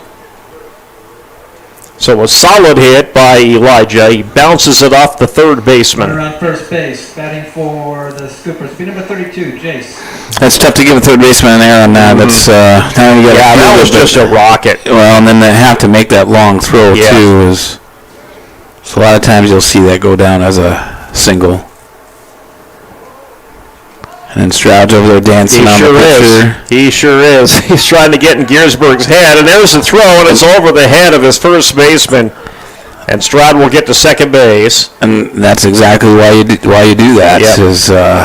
You're playing with the pitcher, getting them to think that, oh man, he's got a big lead. In reality, as a base runner, you're trying to time it till you're coming back before you have to, and then you still encourage the throw, and then... Yeah, that was a bad throw. Yeah. Well over the first baseman's head. And there's a hit. That's going to go out into right field. Thurman gets on first. They'll hold Elijah Stroud at third. Yep, Thurman going the opposite way. Ground ball between the first baseman and second baseman. Solid hit to right field. Elijah only able to get to third, though, on that. So Bridger Massa-Batten will come to the plate now, number 11. Scoopers number 20. Yep, he's got 2 runs scored. He's got 2 RBIs and a run scored here. They chase Thurman back to first, but Thurman is going to be looking for a steal here. Yeah, no doubt. He's one of the faster kids in the team. And they keep chasing him back. Giersberg again. He just tosses it to his first baseman. And now a big lead off there on third base, too.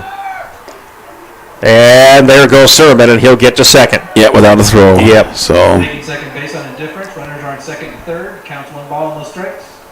So 1 ball, no strikes for Bridger Massa-Batten. 1 away in a 9-5 ball game. Scoopers with the lead. Here's the pitch and the swing, and Giersberg, it went right to him. He'll toss it to first for the out there. Yeah, if he would have checked the runner at second, they might have got a runner and a rundown, but do get the second out of the inning. We'll take the second out, yep. Nice play by the pitcher, second out of the inning. Runners still on second and third. We have 2 outs. Batting for the Scoopers will be... So that will send to the plate George Hamer, number 26. And he's got a single and a walk tonight, so he's 1 for 1 in the book. It'll be up to George here, see if he can keep this top half of the third inning going for the Scoops.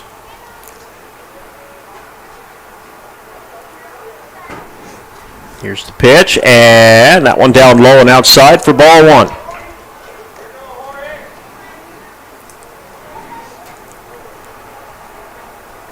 Runners on second and third for the Scoops.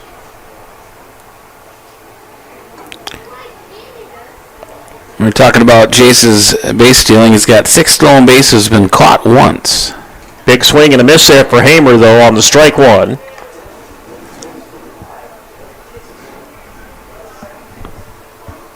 Scoopers would like to add a couple runs here if they could. Yeah, at least get that one back that they gave up in the bottom of the second.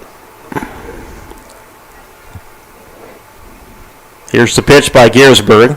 Boy, that was a perfect pitch. Swinging a go-around for Hamer for strike 2.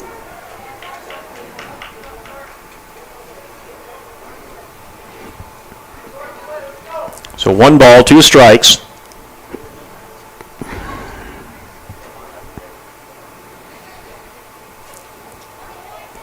Pitch coming, and a swing and a strikeout, and Giersberg gets the K.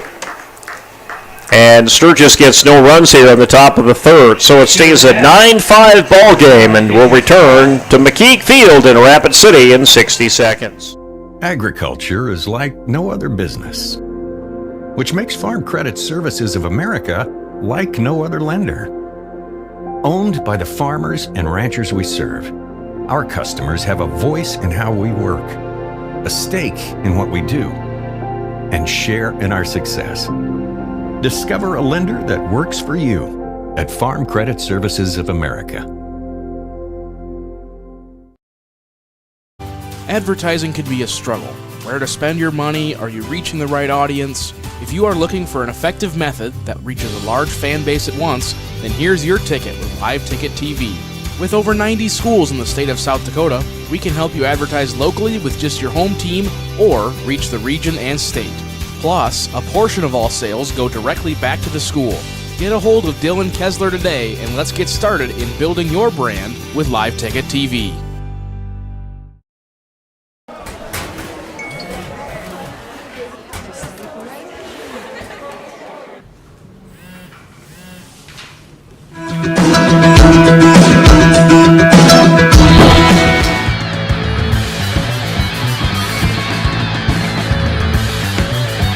Baseball on the KBHB, 810 AM, 105.5 FM on the World Wide Web at kbhbradio.com and on Live Ticket TV tonight as well. 9-5 lead for the Sturgis Scoopers. Carson Williams is back on the mound for Sturgis.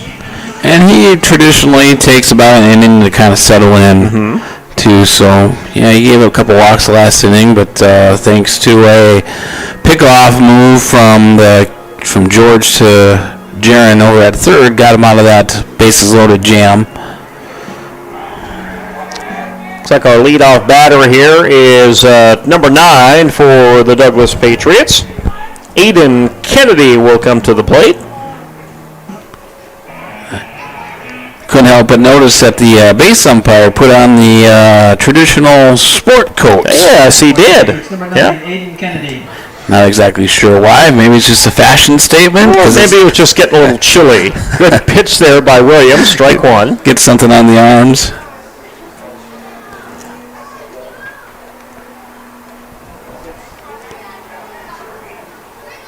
Oh, 1 pitch coming.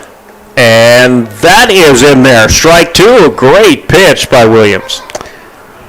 Kennedy hit one to right field over there, Tatum Corkins, and reached on a single. Yep. Got a single and then got the second off fielding error. And he hits that one right to the first baseman. A new first baseman. Out 1. Yep, new first baseman, number 4. We didn't pick this up, but when Stroud came off the mound, he went over to first base. Yep. And that's why they like him at first base to make plays like that. So 1 away. Montalvo will come to the plate now, number 3.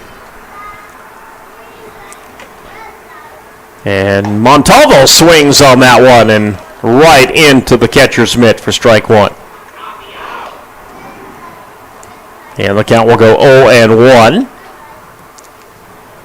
9-5 ball game. And he fouls that one back for strike 2.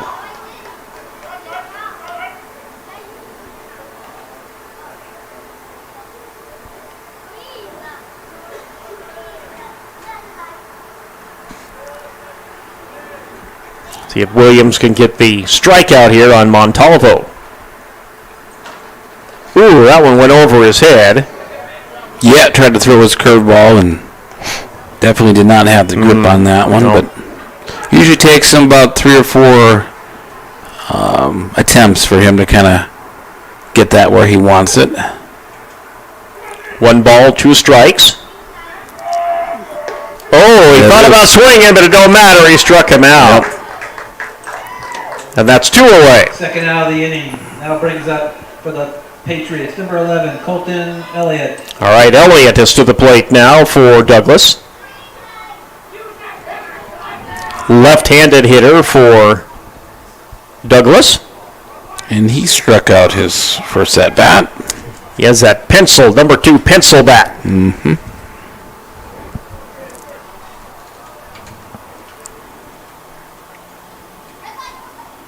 And he swings on that first pitch by Williams. Yeah, I think Williams is starting to settle in now. Yeah, he's pounding the zone very efficiently and in command. Count 0-1.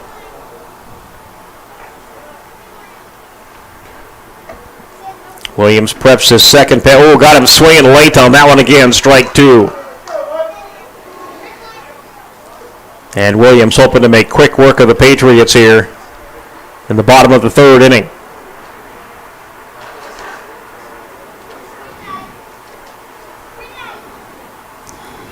Ooh, just on the outside. I was hoping he could get him to swing on that one. Elliott did not. The count goes 1-2.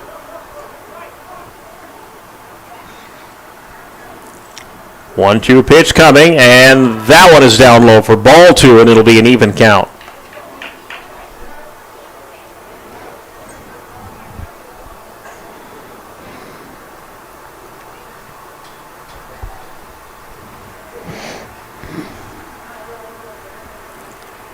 Pitch coming, and he swings and bloops it into left field, and it is fielded out there for out number 3. Yep, Chase tracked that pretty well. His ball was just a couple of feet inside the third base line, but plenty of time to get over there. 3 up, 3 down for the Douglas Patriots, so we head to the top of the 4th. Scoopers with a 9-5 lead.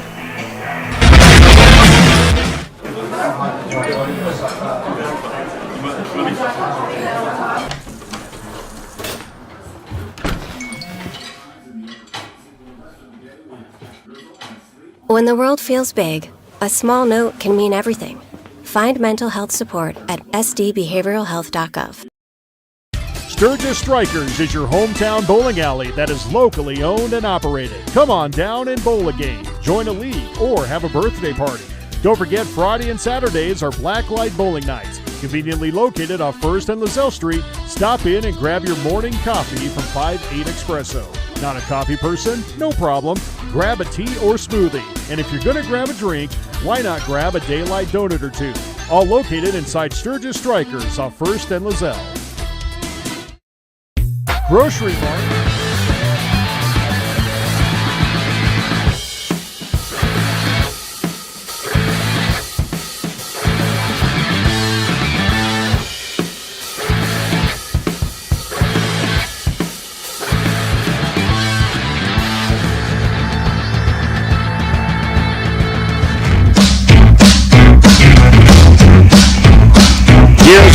Back on the mound for the Douglas Patriots as we welcome you back into McKeague Field in a 9-5 ball game. We head to the top of the 4th inning. Scoopers with the lead. Scoopers scored 8 runs, 8 of their 9 runs in the 2nd inning. Douglas scored 4 of their 5 runs in the bottom of the 1st inning. Neither team put a run across in that 3rd inning. Yeah, nice quick Patriots got in a little trouble on the top of the 2nd, or top of the 3rd, but Scoopers couldn't get that big hit to drive home some runs, yeah. and then the Patriots on offense went 3 up, 3 down with a strikeout by Carson. Number 26, George. Excuse me, number 5, Jaron. Okay, so Jaron Andrzejewski will be the leadoff batter here for the Scoopers to start the top of the 4th inning. He put one in play that scored 2 runs.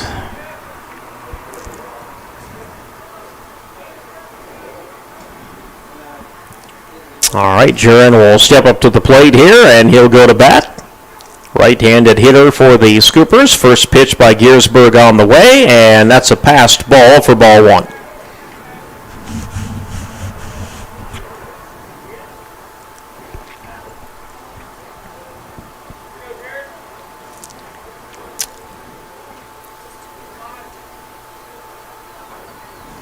And that one is outside for ball two. So Giersberg is up to 20 pitches now.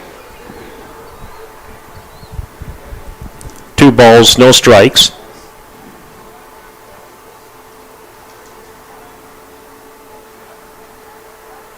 Pitch on the way, and that one in there for a strike. And the count will go 2-1 for Jaron.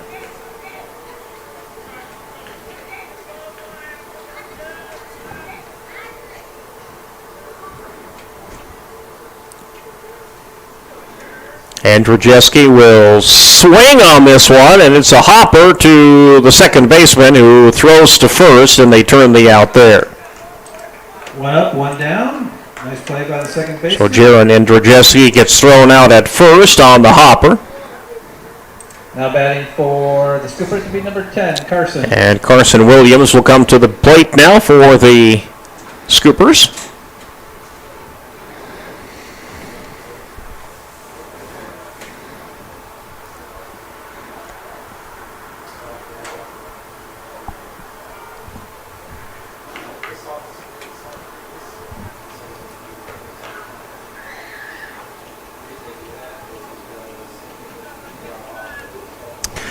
Carson's got reached base safely both times, thanks to a couple of bruises. And he'll take this one up high for ball one from Giersberg. Base is empty so far for the Scoops here in the top of the fourth. 1 away, 1 ball, no strikes. Pitch coming, and that one's in there for a strike. Yep. Now leaving up the count here for Williams, 1-1.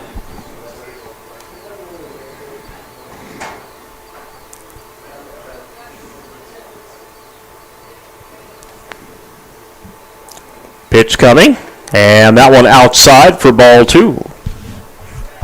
Scooped up by the catcher.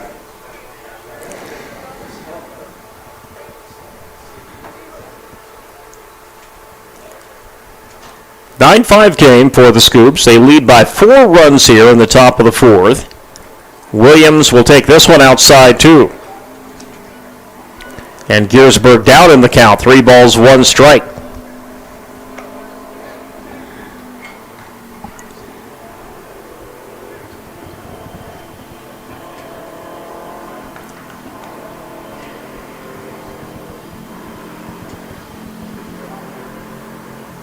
Williams, big swing and a miss there, and a full count coming.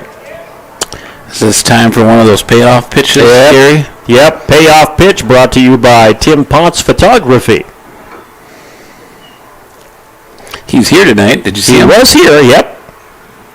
Oh, Williams shoots that one into the lights, and it's dropped out there in right field. And Williams turns it into a double. He never stopped running. He did. Very good job. Yep.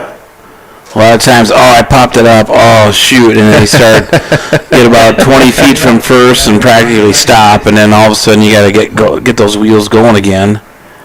Well, we're going to bring a pinch runner in for him here. Yep. Since he is pitching now, so Kel Sundstrom's going to come in. And they're going to talk to Giersberg. Good hit by the Scoopers, and that gets them loaded up on second base here with 1 away. So they keep Giersberg under 30 pitches. They must be planning on using him again tomorrow. I'm wondering if that's what I was wondering. Are they going to change him out here? That is the question. Yeah, if they'll put him, normally plays, we've seen him play first base, you're only down by 4 runs, why would you take one of your better bats out? Yeah, my guess is you're right, they're going to save him for a future game here. Yep, they are going to warm up a new pitcher here, so Giersberg is done. He didn't quite get to 30. 27 pitches is where they will pull him out. And it looks like number 17 is warming up for the Douglas Patriots.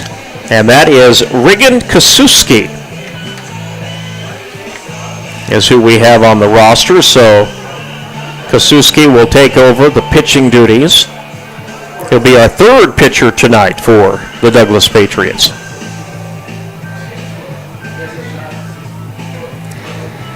So he'll get some warm-up time in a 9-5 ball game. Yes, Douglas travels to Belfouche tomorrow, and then they got Spearfish on Saturday. So I'm guessing they're going to probably save Gearsburg, probably for either the Belfouche or Spearfish game.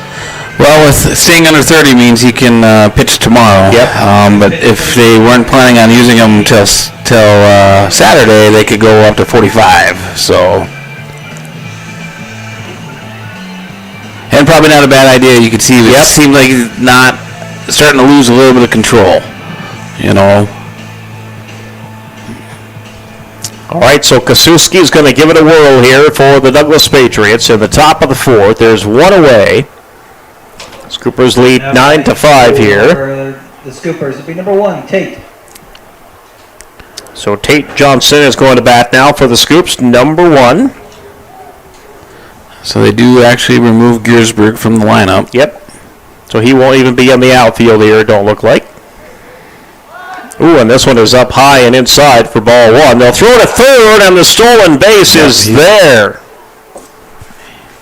And the Scoopers got a runner in scoring position. Kel with a stolen base.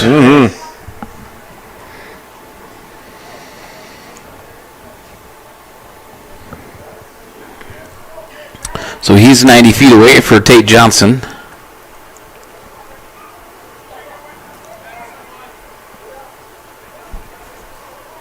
So Johnson will step back into the batter's box here. 1 ball, no strikes. And that one high and inside for ball 2.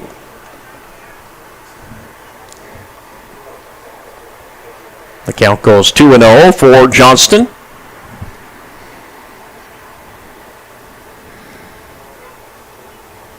Here's the pitch.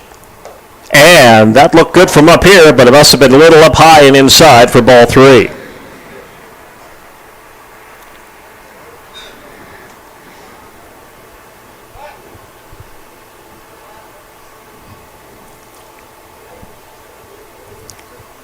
.30 pitch coming. And a big swing, and this one's going to go out of the left field. It's going to drop.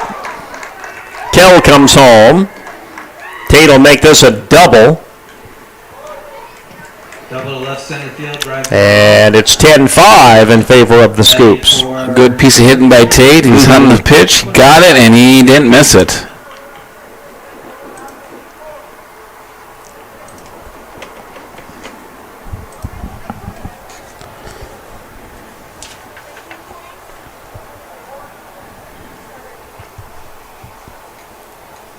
So Tate on second base for the Scoops.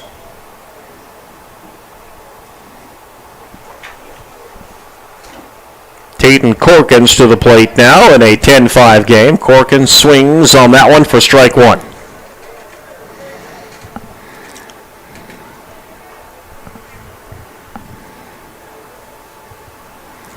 Johnson will get a good lead off here off second base.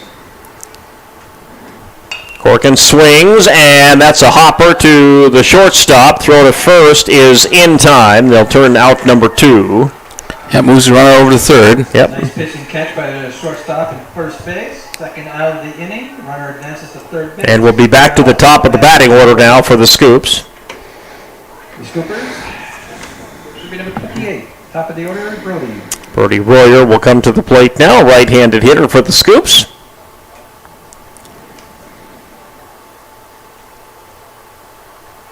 Oh, he almost got hit by pitch. That was inside, ball 1.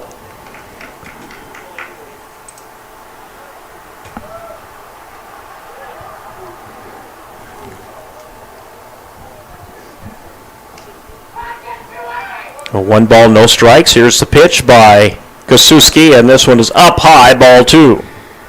Yeah, Brody having a tough night at the plate. Yeah. He walked and then struck out twice.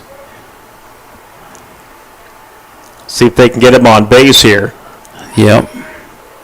It's all worth it if you can score that runner from third. Tate on third, and it's big swing there. He fouls it back.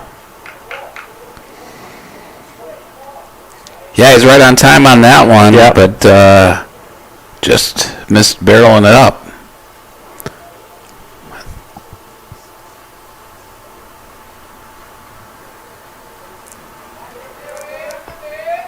Pitch coming, and that's up and high and inside too.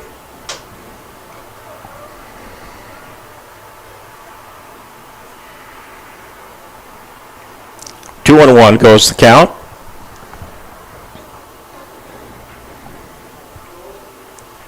With 2 away, Royer, that one's up high, and that's ball 4. Base on ball, puts runners on the corners. 2 out. So we'll have runners on first and third. Batting for the Scoopers. That'll bring up second in the batting order. Now it's Elijah Stroud into the lineup. Who's the starting pitcher tonight for the Sturgis Scoops.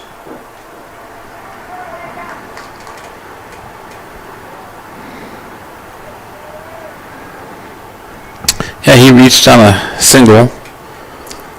Looks like they scored as a single and an error to get to second. Well, they're going to throw to third. Chase Tate Johnson back. Now they're going to throw to first. Dangerous throw, and that gets past the first baseman. The errant throw will allow the runner to score and going all the way to third base now. And the Scoopers make it 11-5. First to third.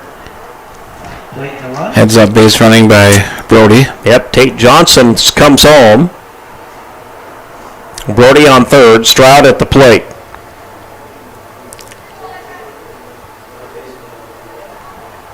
So yeah, Tate comes in as replacing Devin Ross and makes his opportunity the most of it. Made it count.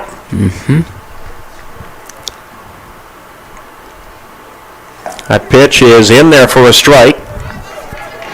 And Royer will take strike 1.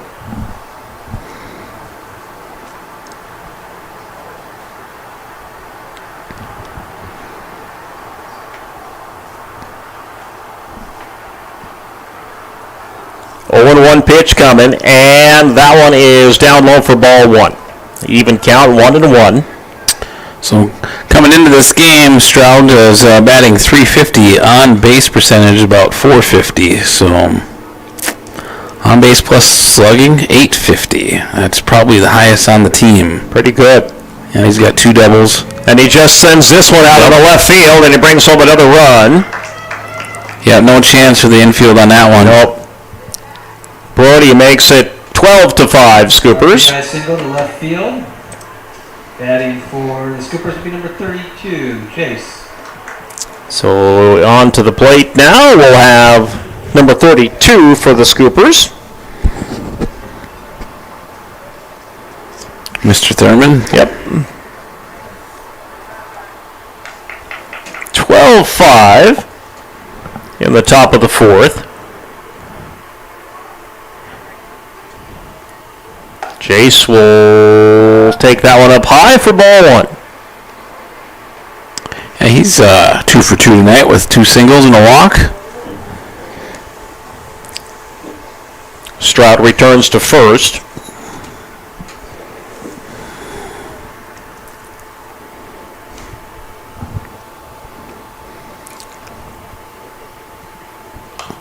Swung on that one a little late. Bloops it up high. It'll just check foul in the grass here.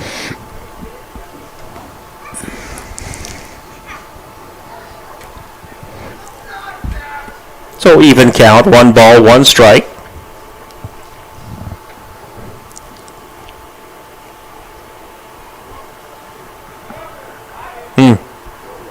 Kosuski came out of his pitching stance there, threatened to throw to first, but does not. And I just not dancing as much as he was in the last time he was on base. This one is fouled up. That one might be playable. And not going to get to it. He had two players trying to make a play on that one. Yeah, that was a collision course waiting to happen. Yep. Neither one picked it up.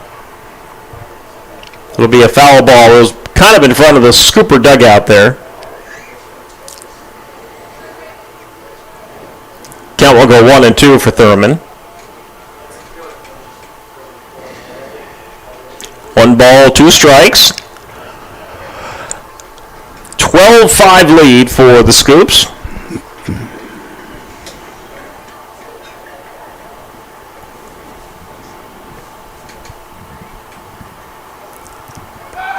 Pitch coming inside. Here comes the stolen base. Safe at second is Elijah Stroud. He's not known for his base stealing, but he had that one easily. Good jump. He did. Meanwhile, 2 and 2 at home plate for Thurman. 2 balls, 2 strikes. Thurman takes this one up high and full count coming. 3 balls, 2 strikes. Only 5 stolen bases on the year for Stroud, so that was his 6th there. Did get caught stealing 1 time. Full count and fouled off. Jace will stay alive. He's missing some good pitches too, so almost seems like he's trying to hit the shield sign. That would give him a home run if he could cross that guy out there.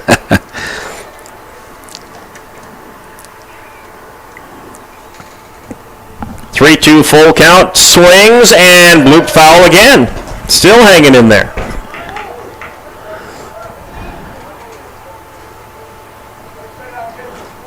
Elijah Stroud goes back to second.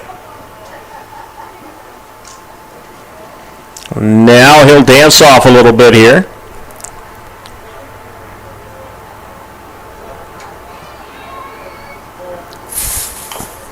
Chopper.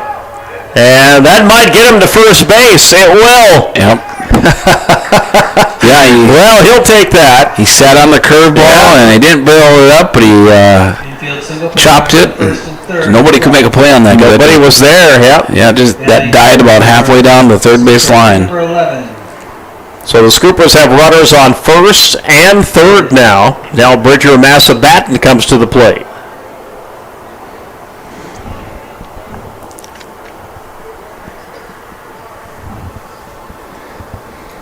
Bridger's 0 for 3 tonight.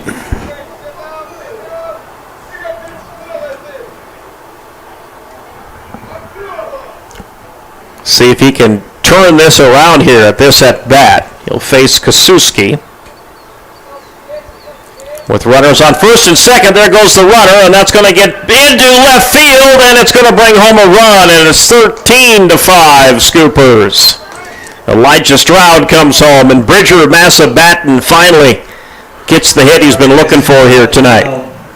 Batting for the Scoopers. Yeah, Carson Hicks not able to read it off the bounce and got under his glove. So Bridger's actually been hitting the ball well tonight, lined at the shortstop, and then that one there down the left side of the infield too. So that one at least gives him an RBI. He'll take it. He'll take it. Hamer at the plate. Runners on first and second. Oh, they're going to throw to second. They'll tag up the runner there. George looking for a little redemption here as he struck out his last at bat. Yeah, he had Giersberg on the mound back then.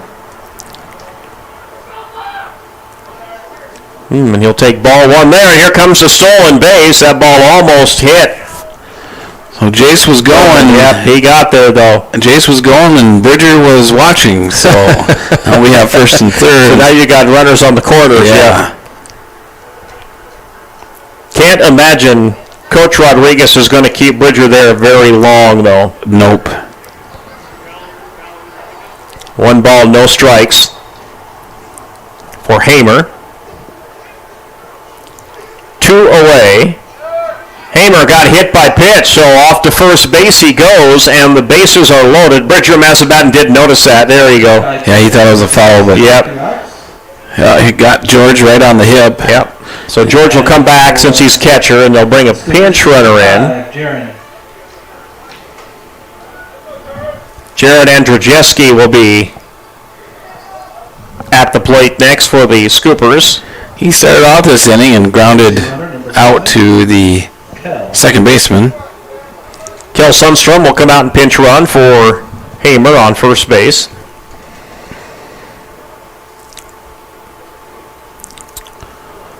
Okay, Andrzejewski now will try and bring some of these runners home. And he swings on this one, and he bounces it off the third baseman, and oh no, we're going to have a race for third base here. Safe at third.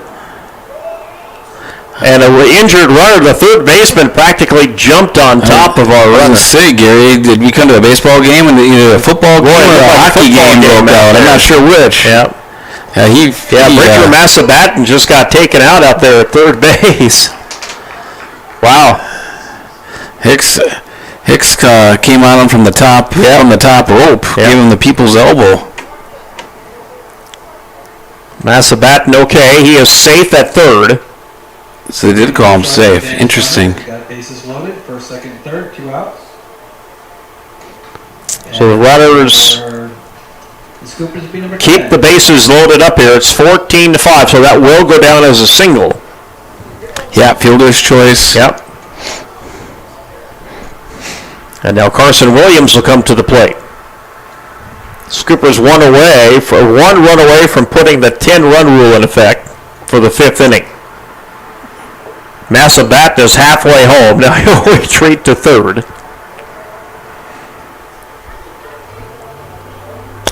Yeah, a little bit of a misunderstanding by Carson Hicks of the situation. All he's got to do is beat Bridger to third, and if Bridger happens to catch up to him, then you can take. This is deep into center field, and it is over. No, it's caught. He caught it. Over the shoulder catch. Wow, what a catch out there by the center fielder. Yep. And that'll get the Douglas Patriots out of the top of the 4th inning. It is 14-5 Scoopers, and we'll be back after this 60-second time. Avenue in Sturgis, South Dakota is your locally owned and operated grocery store. Stop in and shop the great selection of fresh cut meats. Then stroll on over to the fresh produce aisle. Watch for weekly ads for big savings and make sure you're checking out their Facebook page for the hot deals. Grocery Mart continues to strive to offer the best deals to their customers. Located off Junction Avenue in Sturgis, South Dakota, Grocery Mart says go Scoopers. We connect people. Have been for 100 years or so. How we get that done? Well, that won't always be the same. But why we connect people? Not in a million years is that ever going to change. We didn't build the communities that made South Dakota. No. We just brought them together.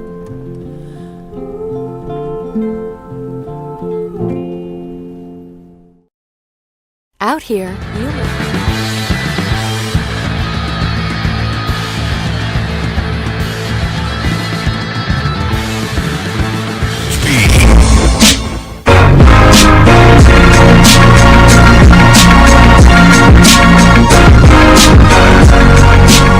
Scoopers lead by 9 runs here as we head to the bottom of the 4th inning. It is a 14-5 ball game.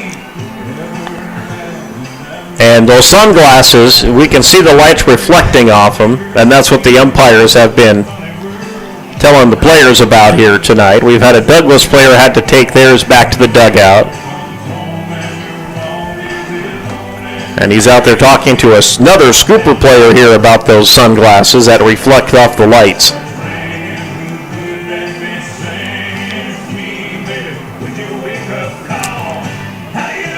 All right, we'll see if the Scoopers can get 3 up, 3 down here on the Patriots. For the Patriots, now batting for the Patriots, be number 6, Aiden Coate. So Aiden Coate back to the top of the batting order for Douglas. He'll be the first batter up here.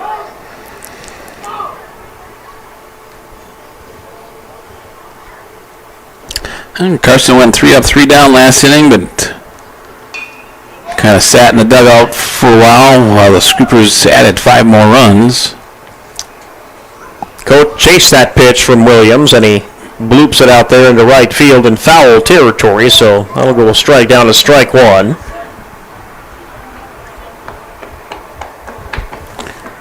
And Cote will take this one up high and inside, ball one.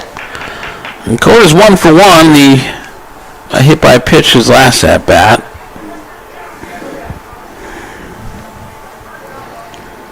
Pitch coming, and he goes around on that one for strike two. Swing and a miss. Yeah, Carson's right back where he left off, it looks like, just pounding the zone.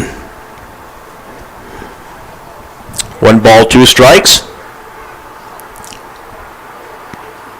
And he bloops this one back foul. Yep, Carson went off speed, and Cote was able to get a piece of it. With the count 1-2 for Aiden.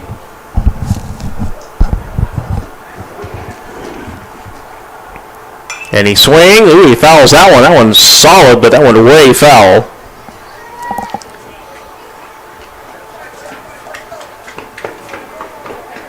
So he stays alive with the count 1 ball, 2 strikes. Oh, almost hit by pitch. Got out of the way just in time. Way inside for Williams. 2-2 the count.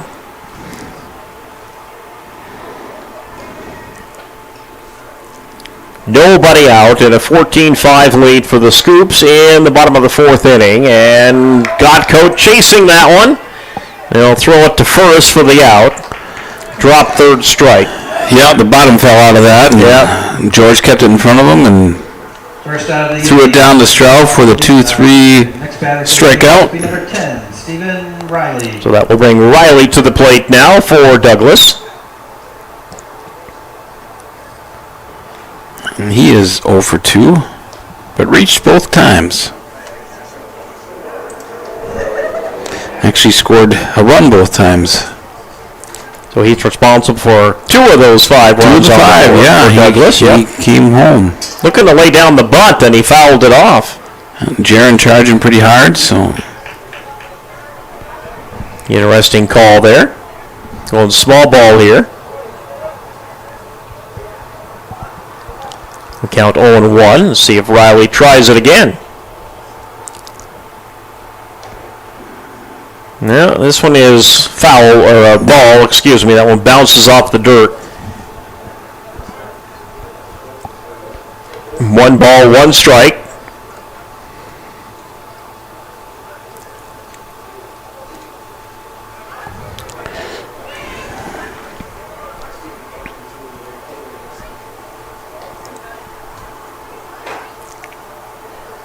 Williams will deliver this pitch. Riley swings and he goes around, misses it all, and that's strike 2.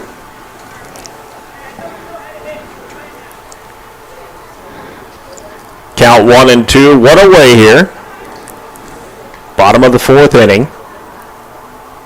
Riley chases the outside fastball, and down he goes on strikes. And 2 away. 2 up, 2 down. Now batting for the Patriots, be number 21. 21, Carson Hicks. All right, Hicks to the plate now, number 21 for the Patriots. Yep, they re-entered him for Giersberg. Yep, took Giersberg out. Hicks swings, fouls that one into the chain link fence for strike 1. Yep, Hicks struck out his one and only plate appearance tonight. So just his second appearance at the plate for the Patriots. Next pitch coming, and that one outside, ball 1.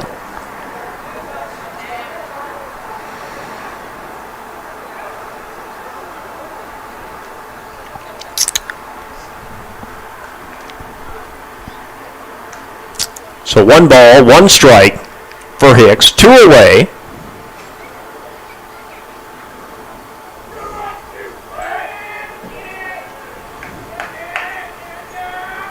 Williams will deliver this one, and Hicks swings on this one and fouls this one off. That one might have made it to the street. That one might have headed the it was pretty darn close. The 1 ball, 2 strikes.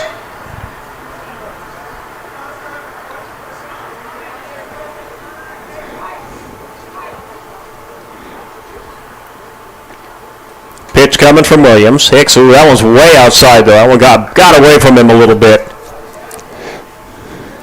That'll even up the count here, 2-2, and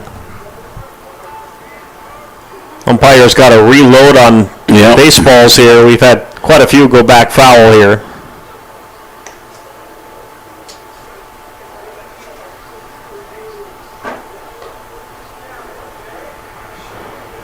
We'll throw a couple more out there, and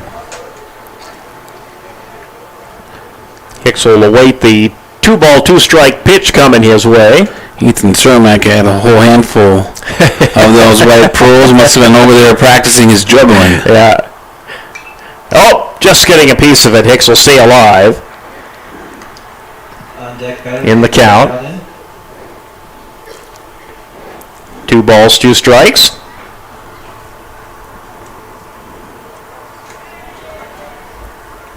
Pitch coming. And Hicks gets struck out. Good pitch by Williams. Struck out the side. Great AB by Hicks, but Carson won that battle. 3 up, 3 down for the Patriots. Scoopers will take a 14-5 lead into the top of the 5th inning when we return. You have to keep changing. CHS and the farmers and ranchers we serve know all about change, because together we've changed agriculture. That's why we're the largest farmer-owned cooperative in the country. So farmers own the system they count on, with advantages at every step. From innovative tools that help crops grow, to grain processing expertise, to energy solutions, we create connections to empower agriculture. Learn more at chsinc.com. The Home Slice Group. Your customers love your business, but you need more of them. That's where we come in. We work with great brands, connecting them to the right audience using video, website development, digital, and audio. All tied together with intelligent media placement to get as many people to your front door as possible. You concentrate on running your business while we concentrate on growing your business. Elevate your brand with us, the Home Slice Group. Fentanyl is a powerful synthetic opioid, up to 100 times stronger than morphine. Even a tiny amount can be deadly. It's often mixed with other drugs without your knowledge, increasing your risk of overdose. Protect yourself and your loved ones and avoid unknown substances. Stay informed, stay safe, and remember, one pill can kill. For more information on fentanyl prevention, visit your local health resource or speak to a healthcare professional today. This message was brought to you by the Great Plains Tribal Opioid Response, so that the people may live. At Dakota Discount.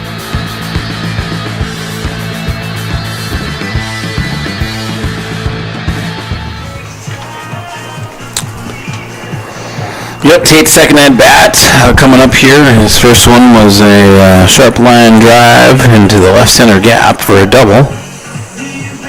And it looks like Aiden Kennedy is going to take over the pitching duties here for the Douglas Patriots, number 9. Okay. So he's going to warm up here for Douglas before they let Tate get back up to home plate. Kasuski goes back to second.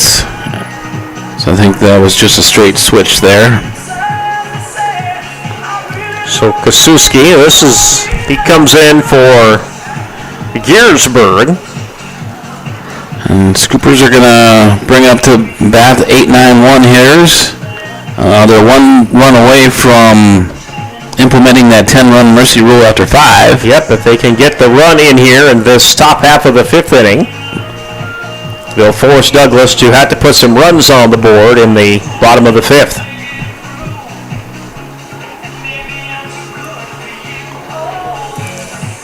All right, Tate Johnson coming to the plate, number 1. Tate and Corkins will be on deck for the Scoops. Now batting for the Scoopers, number 1, Tate.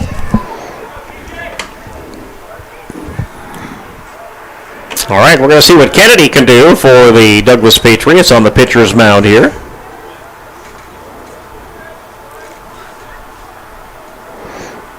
First pitch from Kennedy on the way, and it's down low for ball 1.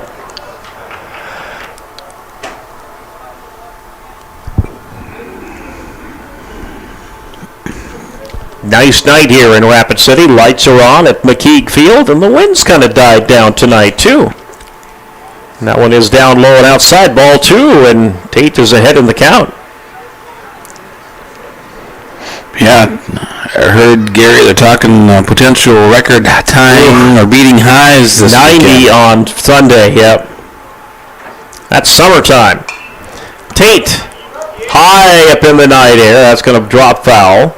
Out of play for Douglas. I saw that record was recorded 91 degrees in 1940. Wow, so it's quite a while ago. Yeah. We beat it. We're going back a long ways. Tate swings on this one. Good hit. Picked up by the second baseman. He cannot get a hold on it, though, and Tate is safe at first base. Yep, fielding air over there by Kasuski. First base, no outs. For the All right, here comes Corkins up to the plate.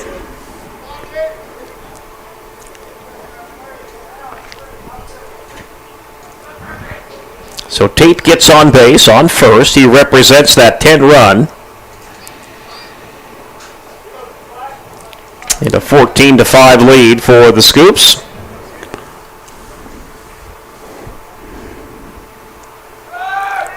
Yeah, and there goes Johnson, and he'll steal second base. Oh, he thought about going to third. That ball got past the catcher, but they'll hold him at second. Runner advances to second base. 1 ball, no strikes. So Corkins will face a 1-0 pitch coming his way on this next one. Yeah, he's 0 for 2. It's made contact twice, not been able to get it out of the infield. If he can get out of the infield now, and probably give him an RBI. Oh, he chased an outside one there for strike 1. That one way outside. So 1 ball, 1 strike.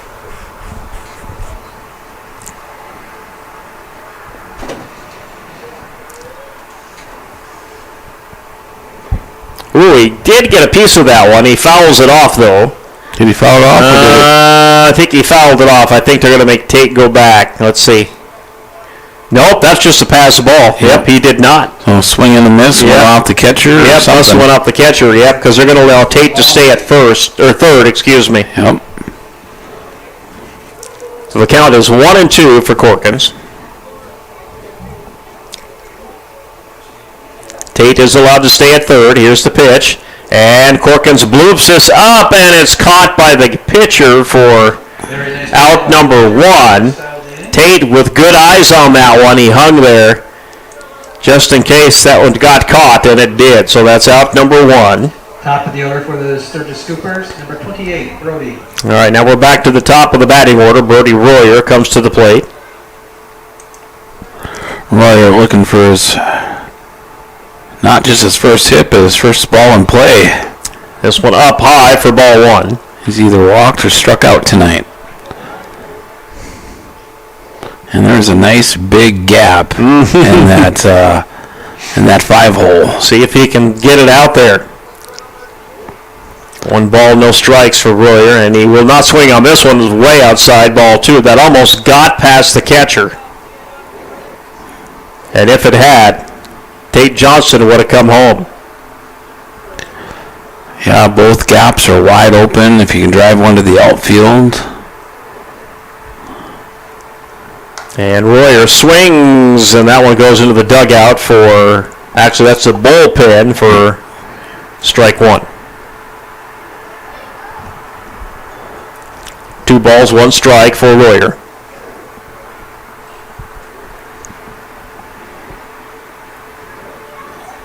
Oh, and that's hit by pitch. Yep, that's going to send him on to first base. Took it on the shoulder. That's his 3rd free pass to first tonight. My goodness. That one's going to come with a bruise, though. Yep. So Royer gets on base after being hit by pitch. Elijah Stroud will come to the plate. So Tate on third. Brody on first. Scoopers with a 14-5 lead here in the top of the 5th.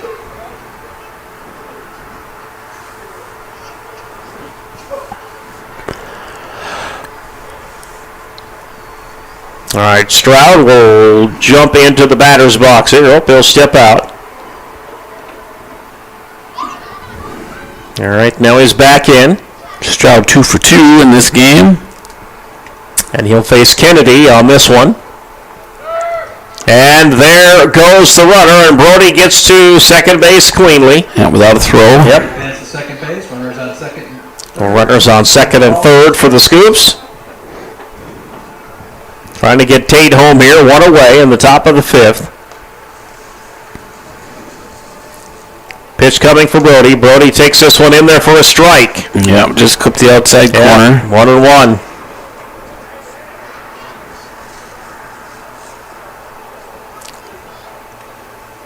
Kennedy looks over his shoulder. Big leadoff out there for Brody. Here's the pitch, and that one is going to be a hit. That goes out into center field. Straight up the middle, right back where it came from. And a run scores. Single up the middle, plate. So they get that 10th run plus that insurance. Yep. 16-5 now. Batting for the Scoopers will be number Both 30, Brody Chase.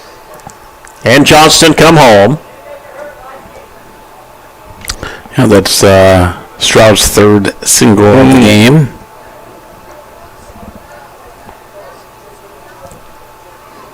Now Jace comes to the plate, right-handed hitter. With one away, Scoopers have the 10-run rule in effect now. Here comes the throw to second. Elijah gets there safely.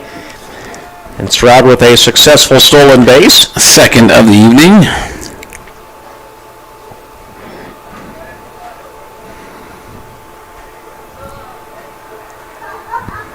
Thurman has a 1-0 pitch count. Make that ball 2.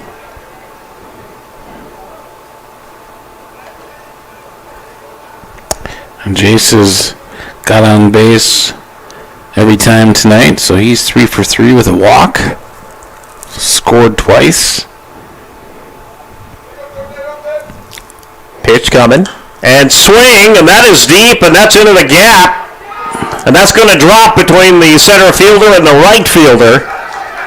Chugging home for run number 17. Another run.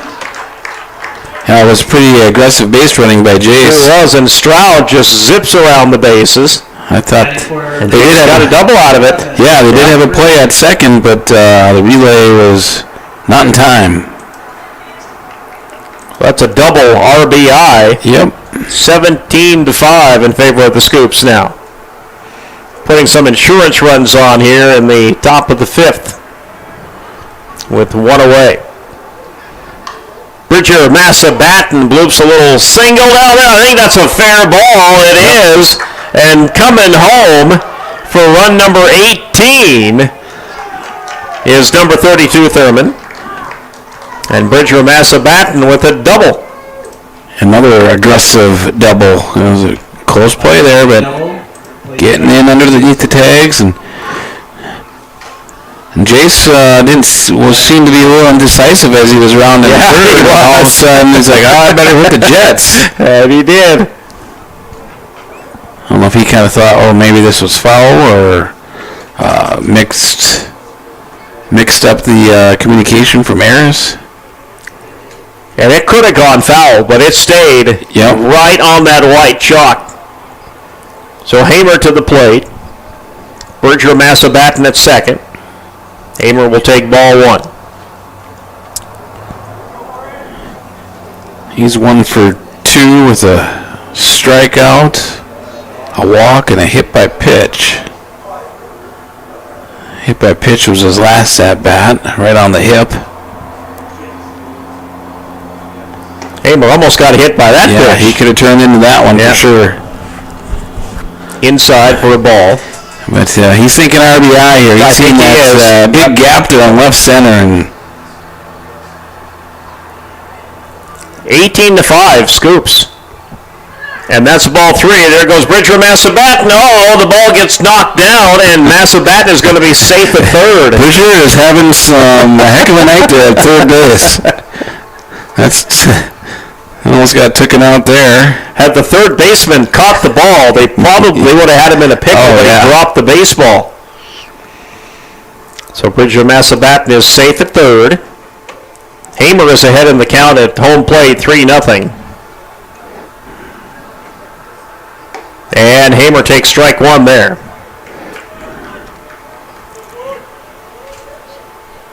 So 3 balls, 1 strike for Hamer. Bridger Massabatten at third.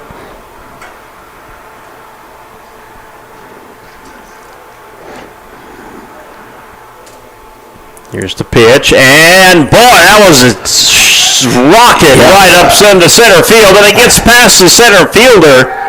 Hamer's going to make this into a double, and another double RBI. He was thinking triple on that. He thought about going. They probably could have got him to third base, too, but they hold him at second. Yeah, he'll get credit for a single, and goes to second on the fielding error. That ball was on a zip line. I mean, it bounced off the pitcher's mound, and it went taking off into center field, and it got by the center fielder out there. Right. Kennedy said, I don't want nothing to do with this one. He didn't. Let it get by. So we're going to have... Yeah, he's at the 25 pitches, and like we talked about, they got 2 more games yet this week, so... Looks like they're going to keep Kennedy in there, though. With 1 away, it's a 19-5 lead for the Scoops. 1 out. And just 1 away, yep.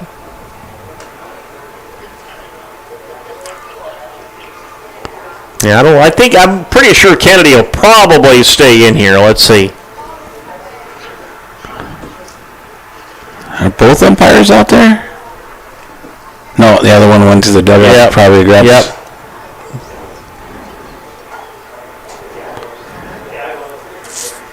Yeah, they don't often see the field ump engage in a conversation on the mound visit.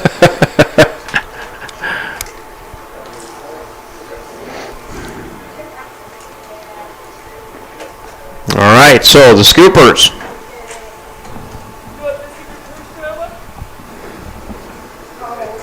We'll have to the plate now, Jaron Andrzejewski.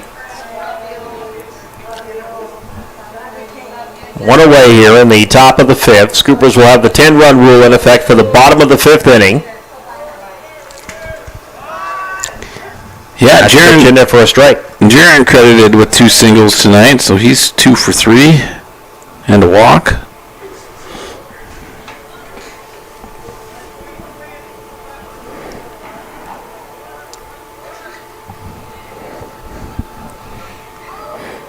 Andrzejewski will wait the 0-1 pitch. Swings on this one. This is out into center field, and it is fielded out there for out number 2. Yep, soft fly ball. Center fielder was able to corral that for the second out. Batting for the Scoopers. Williams will come to the plate now, number 10. With 2 away and a 19-5 lead for the Scoops. And they decided to let George run the bases. They didn't pull a courtesy runner on him. That's right, yep. Thought he'd leave him out there. And fouled off to the Scooper dugout. Hamer will come back.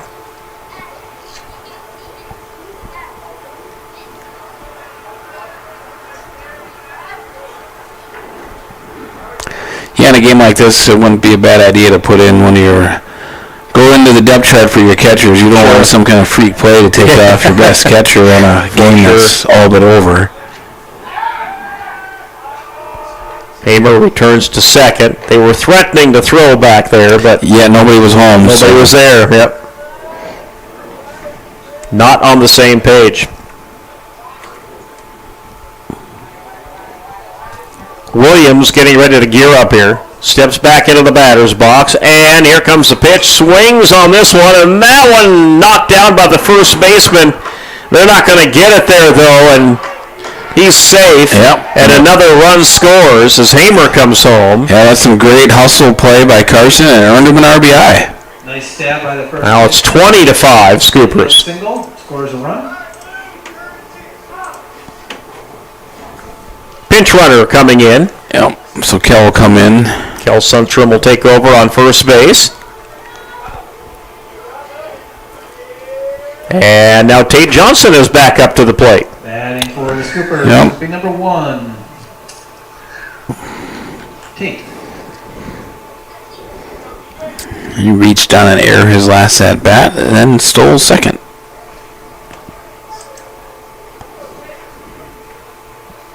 And there goes the runner, and that one is blooped up. Should be an easy field out there in right field. No, it's dropped. Oh, no. And they're going to bring the runner home. And scoring to make it, what a head-first slide by Kel Sundstrom, and he makes it 21-5 Scoopers. Stacy will be real happy about those white balls. Yeah. So unfortunately, that won't go down as an RBI, as I'm sure will be scored as an error. Yeah, probably come down as an error. Yeah, that should have been an easy catch out there in right field. Great base running by Kel to go from first to home. Now he was going on the pitch, so he was practically to second by the time the ball was put in play. So Corkins will come to the plate now for the Scoops.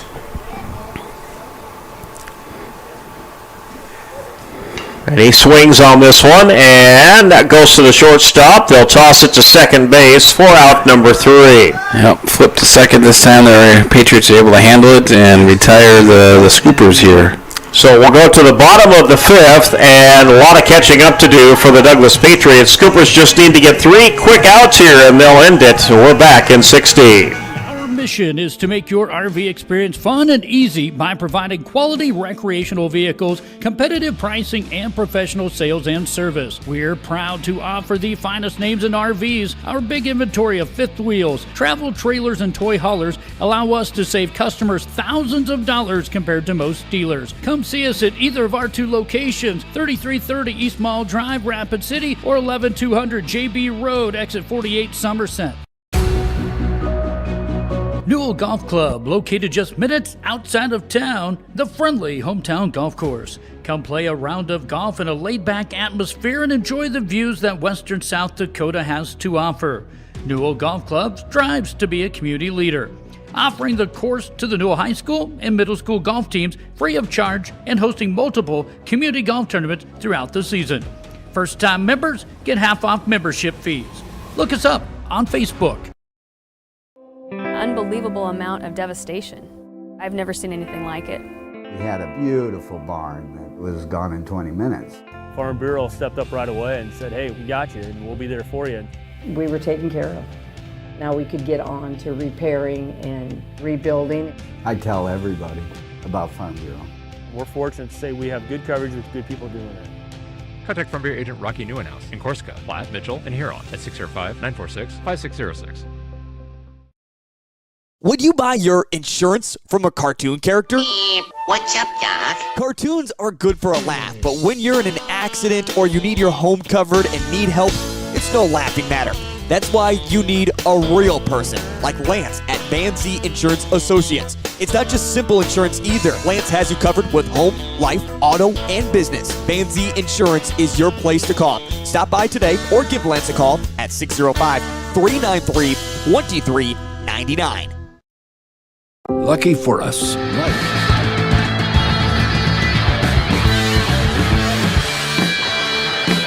Pitch coming.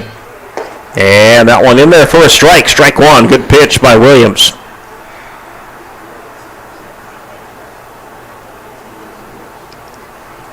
Yeah, Williams, his 4th inning of work. He came in the middle of the 2nd. That one is fouled back. Steffi has walked twice tonight, scored a run.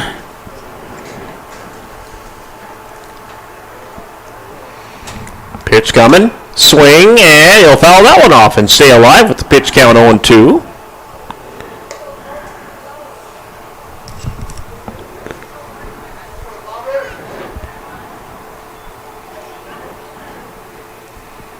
Williams will load this one up, and this one is up high for ball 1.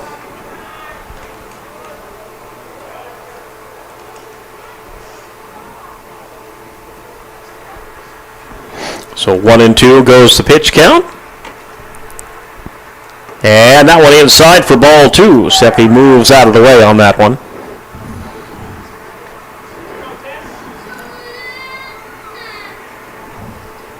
So 2-2. Pitch coming, down low, ball 3. Full count coming for Steffi. Yeah, and this is where Carson can get himself into trouble. Just pound the zone. Yep. Make the batter swing. And he chops this one. Picked up by the first baseman. Throw to first in time as Tate Johnson touches the bag for the out. Yeah, that was a similar play to what the Scoopers did in the top of the 5th. Nobody covered in time, so Scoopers got an infield single. This time, Tate Johnson goes all the way from second and charged that one. Yep. Yeah, well, Tate covered first. First, yep.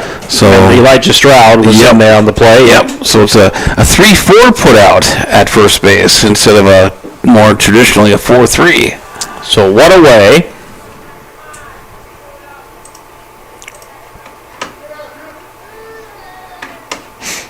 Trent Gibbs to the plate here for Douglas.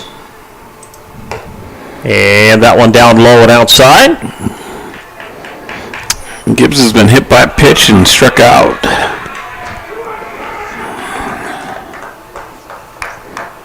Count 1-0. Pitch coming, and that one down low and outside, ball 2. So 2-0 the count.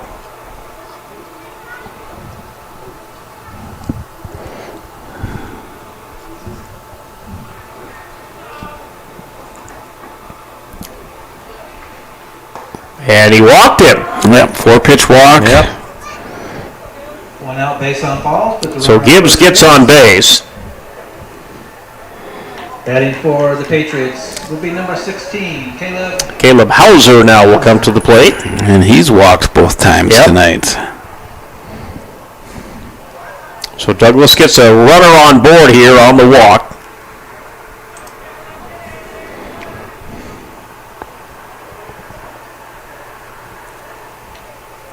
Hauser will swing, and that one will be picked up by the shortstop. They'll turn it on second. They will not. Yes, they do. They get the double. Yes. Oh, my. And Brody's showing some big range there. He comes. That was hit right back up over the mound. He gets it right in front of second base. Has to take about 2 steps. Steps on second. Spins and throws to Elijah. The spin caused the throw to be a little bit off, but Elijah, with the presence of mind, to catch and then swipe and tag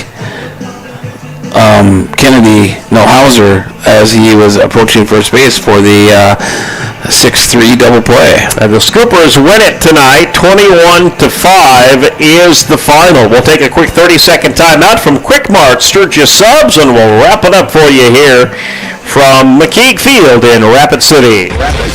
Big and small, they define us, make us who we are. And when it comes time for you to choose a car, home, your next big adventure, or start a new business, Farmers Union Insurance has the variety of coverage options to protect each perfect moment.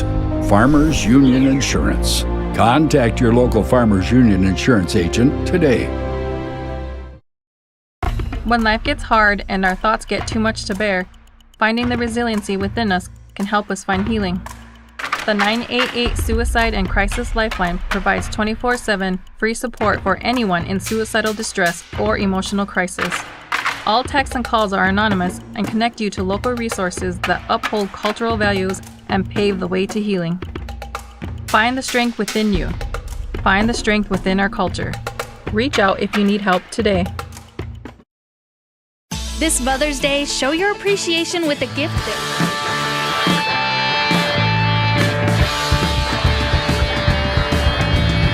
First inning and took a 4-1 lead, but it was all Sturgis the rest of the way. They score 8 runs in the top of the second inning, and they took an 8-5 lead into the 4th inning. Scoopers added 5 runs there in the top of the 4th and never looked back. And they have a big 5th inning as well, and they go on to win tonight 21-5, Adam. Good game for the Scoops. Yeah, and I really liked how that was ended on the double play with a really good effort. You know, they didn't take it for granted, and they really finished strong. And yeah, you mentioned Patriots having a lead, so they're probably feeling pretty good about themselves. And then the top of the second come come around, and the wheels kind of come off of the Patriots with 3 or 4 errors there that just kept that inning going and going and going, and that's really what the Scoops needed to kind of get their mind on track and close out this game.